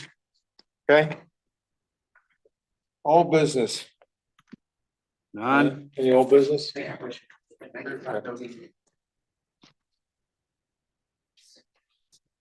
you. Thank you. Thank you. Wait, I don't have to read it. Exactly. Thank you. Any old business? We have no old business, Mr. Chairman. Okay. We're still running the meeting. Petitions. No worries. All right, please, we still have a meeting ongoing. Thank you. This is scheduling, Eric? Petitions received for scheduling. We have two applications that will be heard at the next meeting. The first is for an interior lot at 227 Maple Hill Avenue. And that lot also has frontage on Locust Drive.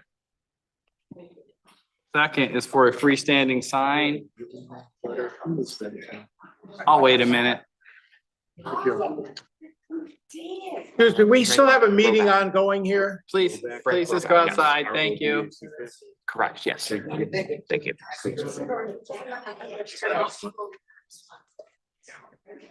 Crispin, we have a meeting ongoing here. Thank you. I'm sorry, Eric. No, that's no problem. I'll start over. So we do have two petitions that will be heard at the next meeting. The first is for an interior lot at 227 Maple Hill Avenue. And secondly, we have the freestanding monument sign for the Culver Street Apartments. Both of those. No problem. Links out there, could put some. Again, I'm sorry for the disruption. No worries. I'm sorry. So did we get the upcoming hearings? Did we get the upcoming hearings? Yep. For your lot and for the freestanding sign. So those will be upcoming and heard at the next meeting. Can I ask you a question? Go ahead.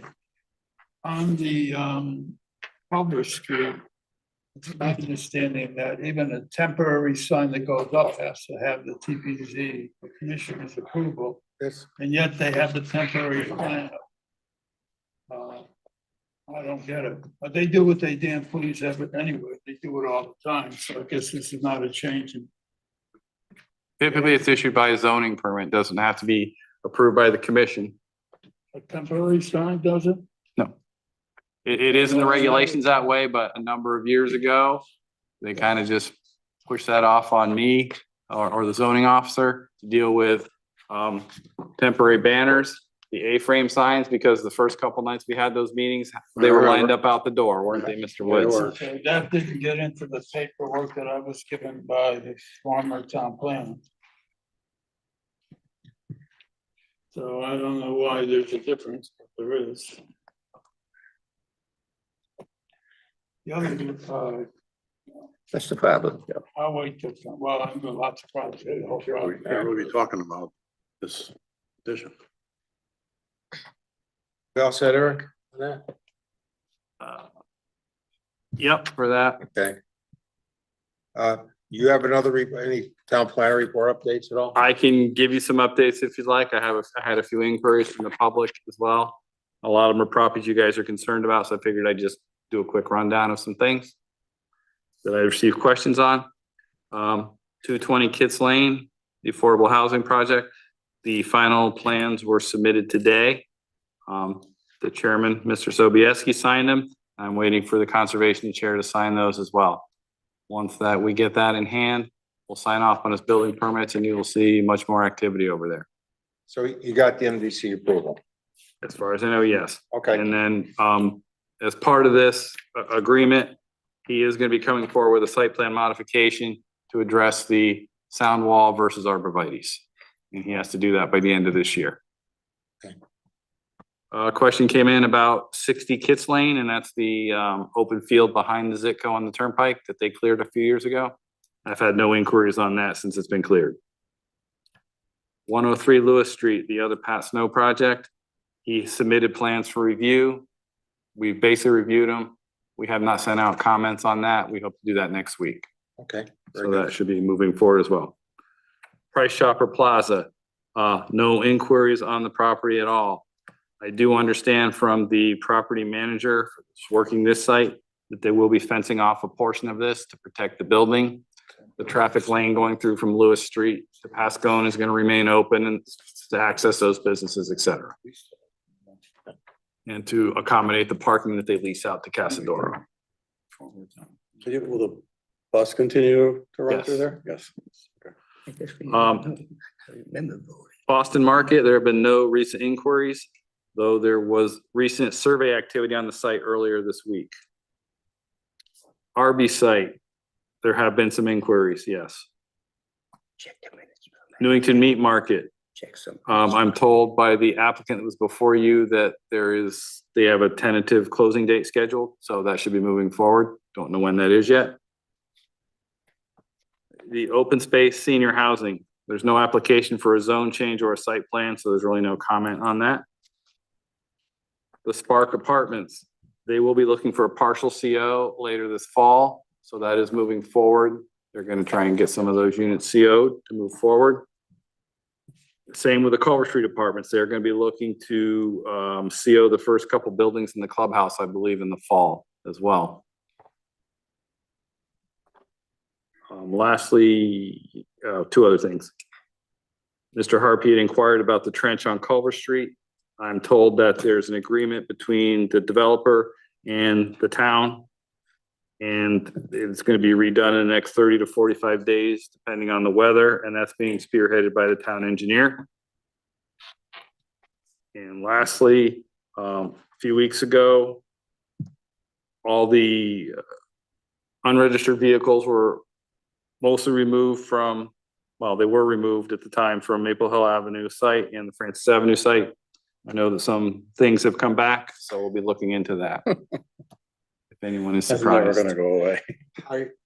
Are you going to have him clean the front yard up of Maple Hill Avenue? Well, No, other things to address, yes, I got a call and I directed them to call you, but I don't know. I didn't get any calls on that, but we'll look at it as needed. Same with Cashway, so front. Yeah. Okay, thank you. So I Do you do blighted, you handle blighted properties now or no? Does somebody else do blighted? Who does the blighted properties? This guy. Good luck. Thank you. Okay. Is there, how did we make out on Esquire cleanups? Is that moving forward? So yeah, when's the deadline for that grant? He's gonna be applying for the brownfield one for the little parking lot over there. September? Yeah, it's early September. It's the grant for the deadline. Grant for the deadline. Deadline for the grant. Right. So we'll see how that plays out going And forward. without that, it's not gonna obviously move forward. Right. Unless they find other funding. Just so it's clear that the town, it's not gonna cost the town to win Newington, any money Newington's gonna have. Nope, we're just acting as the pass-through for the grant to help facilitate. Because I've had several people say it's gonna cost the town. It's not gonna cost the town. No. It's pass through from the state through the town to the contractor. Correct. I wanna make sure. Thank you, Eric. You're welcome. And Charlie, thank you. Any communications at all in that? No? No. Okay. Any more round two, public participation? Yes, Bill, come on up.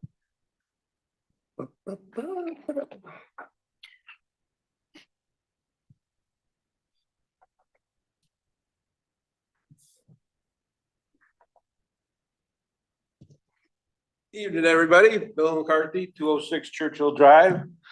Eric stole all my thunder. Everything that I was going to talk about, he already talked about. So that's the only other property that wasn't talked about was what's going on with the old Bob's store, but that's pretty new to the market. And then the Azteca. Oh, it's like the exterior is stripped now. It's beautiful. And I don't know who the new guy is.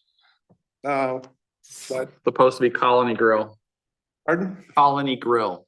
Okay. The reason that I came, I didn't realize that you were going to get such a good outpouring for the public hearing. I found that to be phenomenal. I always like to come to these meetings to encourage people to attend the meetings and to share their views and their opinions and comments and stuff like that.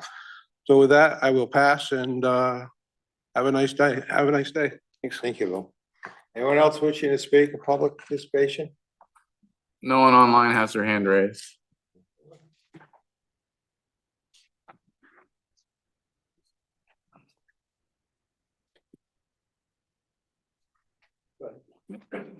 This was earlier business continuance? No, this was not, I don't know on the agenda. Okay. Well, I'll make it brief. Good evening. My name's Russ Sando, 42 Wells Drive. I'm a little bit ahead of the process, but I wanted to speak to the proposed development at 40 Mill Street Extension. Vehemently opposed. The reason why we're in Newington, we were I-1 in our former town. One by one, lots all around us were picked off. 1920s house that was owned I-1 in 1957. We moved in 2013. One lot after another, just completely obliterated around us. So this particular lot has been zoned open space. I know that's the overlay, the underlay is R12.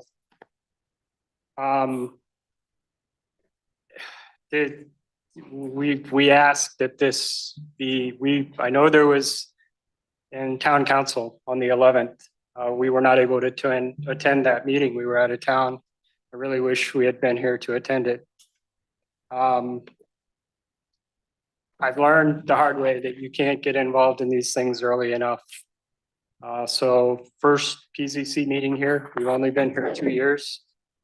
You know, the group that came out to speak about this other development was, if we had only had that where we were before, we might have had a different outcome. So my hat's off to the residents who were able to come and talk to the council.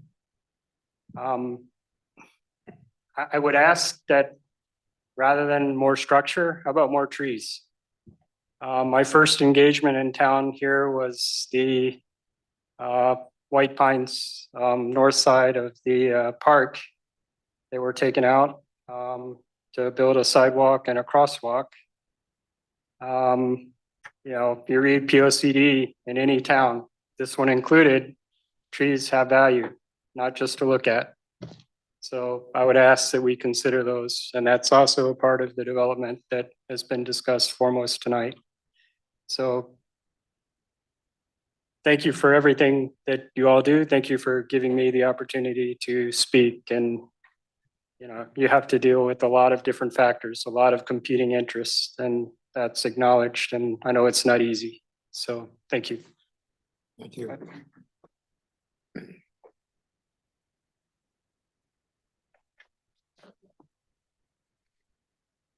Mike Phelps, Mike Phelps, 108 Tremont Street. I would just like to ask that possible consideration given to update the 3.16.2 procedure B section of the zoning regulations to further put guidance around what a conceptual site plan requires, so that when there's projects that come up that, hey, I want a zone change, what does that mean? The site plan that was submitted was only shown during the preliminary application and residents were notified of it. So I had to go and find it for the public hearing. It wasn't included in their narrative. All they had was the abutter map. So I think having some additional guidance around what has to be required and what a full plan, full conceptual plan consists of. And I understand there's challenges like, hey, you don't want to, pay a lot of engineers and everything to do a full plan, but you could do more than a drawing that doesn't have any landscaping on it. That type of thing I think would be beneficial. Thank you. I think we addressed it, right, Eric? You took care of it. I mean, if you want, I think what he's saying is we should alter our regulations, be more specific going forward for future applications. Oh, we'll look at that. So I'll give you a call next week. Sounds good. Thank you. If I can just make one point, Mr. Chairman, just so we're all clear, there has been no application to change the zone on the open space parcel. There's been no site plan application, and there's been no 8-24 referral from council for you to review. So there was a discussion now about a grant. And that was the discussion at council. Thank you, Eric. With that,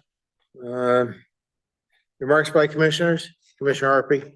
Eric, I wanted to make sure I understood what you were saying about Culver Street. They are gonna redo the patch? Yes, in the next 30 to 45 days, weather dependent. That is the agreement with the town engineer and the developer. You should have a bonus for that one. Any other commissioner? The other quick thing, I guess I'll have to get the updated sheet from you on temporary signs. I have section 6.22. Oh, if I can clarify that. Question on your veracity. No, I understand. It is in the regulations, correct. However, at some point in the past, the zoning commission gave the ZEO the ability to take care of this because they didn't want to hear all these sign applications at their meetings. Right. Because when they first enacted this regulation, they were having 10 a night just for a sign. So they felt that the zoning officer was able to issue those. Okay, thank you for the clarification. Commissioner Fox? Thank you. I think, yeah, if you want to look it up, Joe Frank Aietta was the chairman at the time. I think he was there also. At any rate, I may have missed it, but I've gotten a couple of calls on Paul Lattarulo's business. Has that been sold, So I did, so what I'm told is the person that was here before you for the pre-application, I'm told there's a tentative closing date. I don't know when that is, but apparently it is going to transfer. It's going to actually transfer. Okay, I just missed it. Okay. Thank you. Commissioner Gill, any questions? The old office furniture building? What is that called now? What, you mean OFI? Yeah. I don't know what it's called, but that. Something Garfield Street, 200 Garfield Street. Got an address on Garfield. I don't know what address they gave it, correct? Just had an street address. That's all. They haven't named it anything on. Yeah. Okay.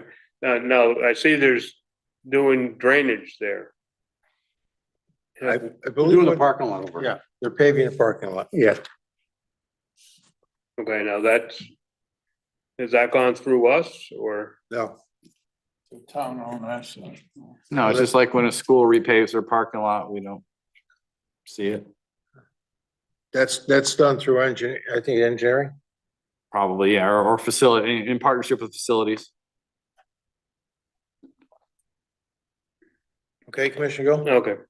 Commissioner Woods, anything? Nope. Okay. Commissioner Minor? No comments. Thank you, Mr. Chair. Commissioner Morales? Not at this time. Thank you. Okay. Commissioner, you all set? All set. No. All right, with that, I'll call for motion to adjourn. Thank you. All in favor? Aye. Aye. Thank you. Have a great night. Sorry it went so long. Thank you, everyone. We're gonna blame you. Not blame me. Thank you.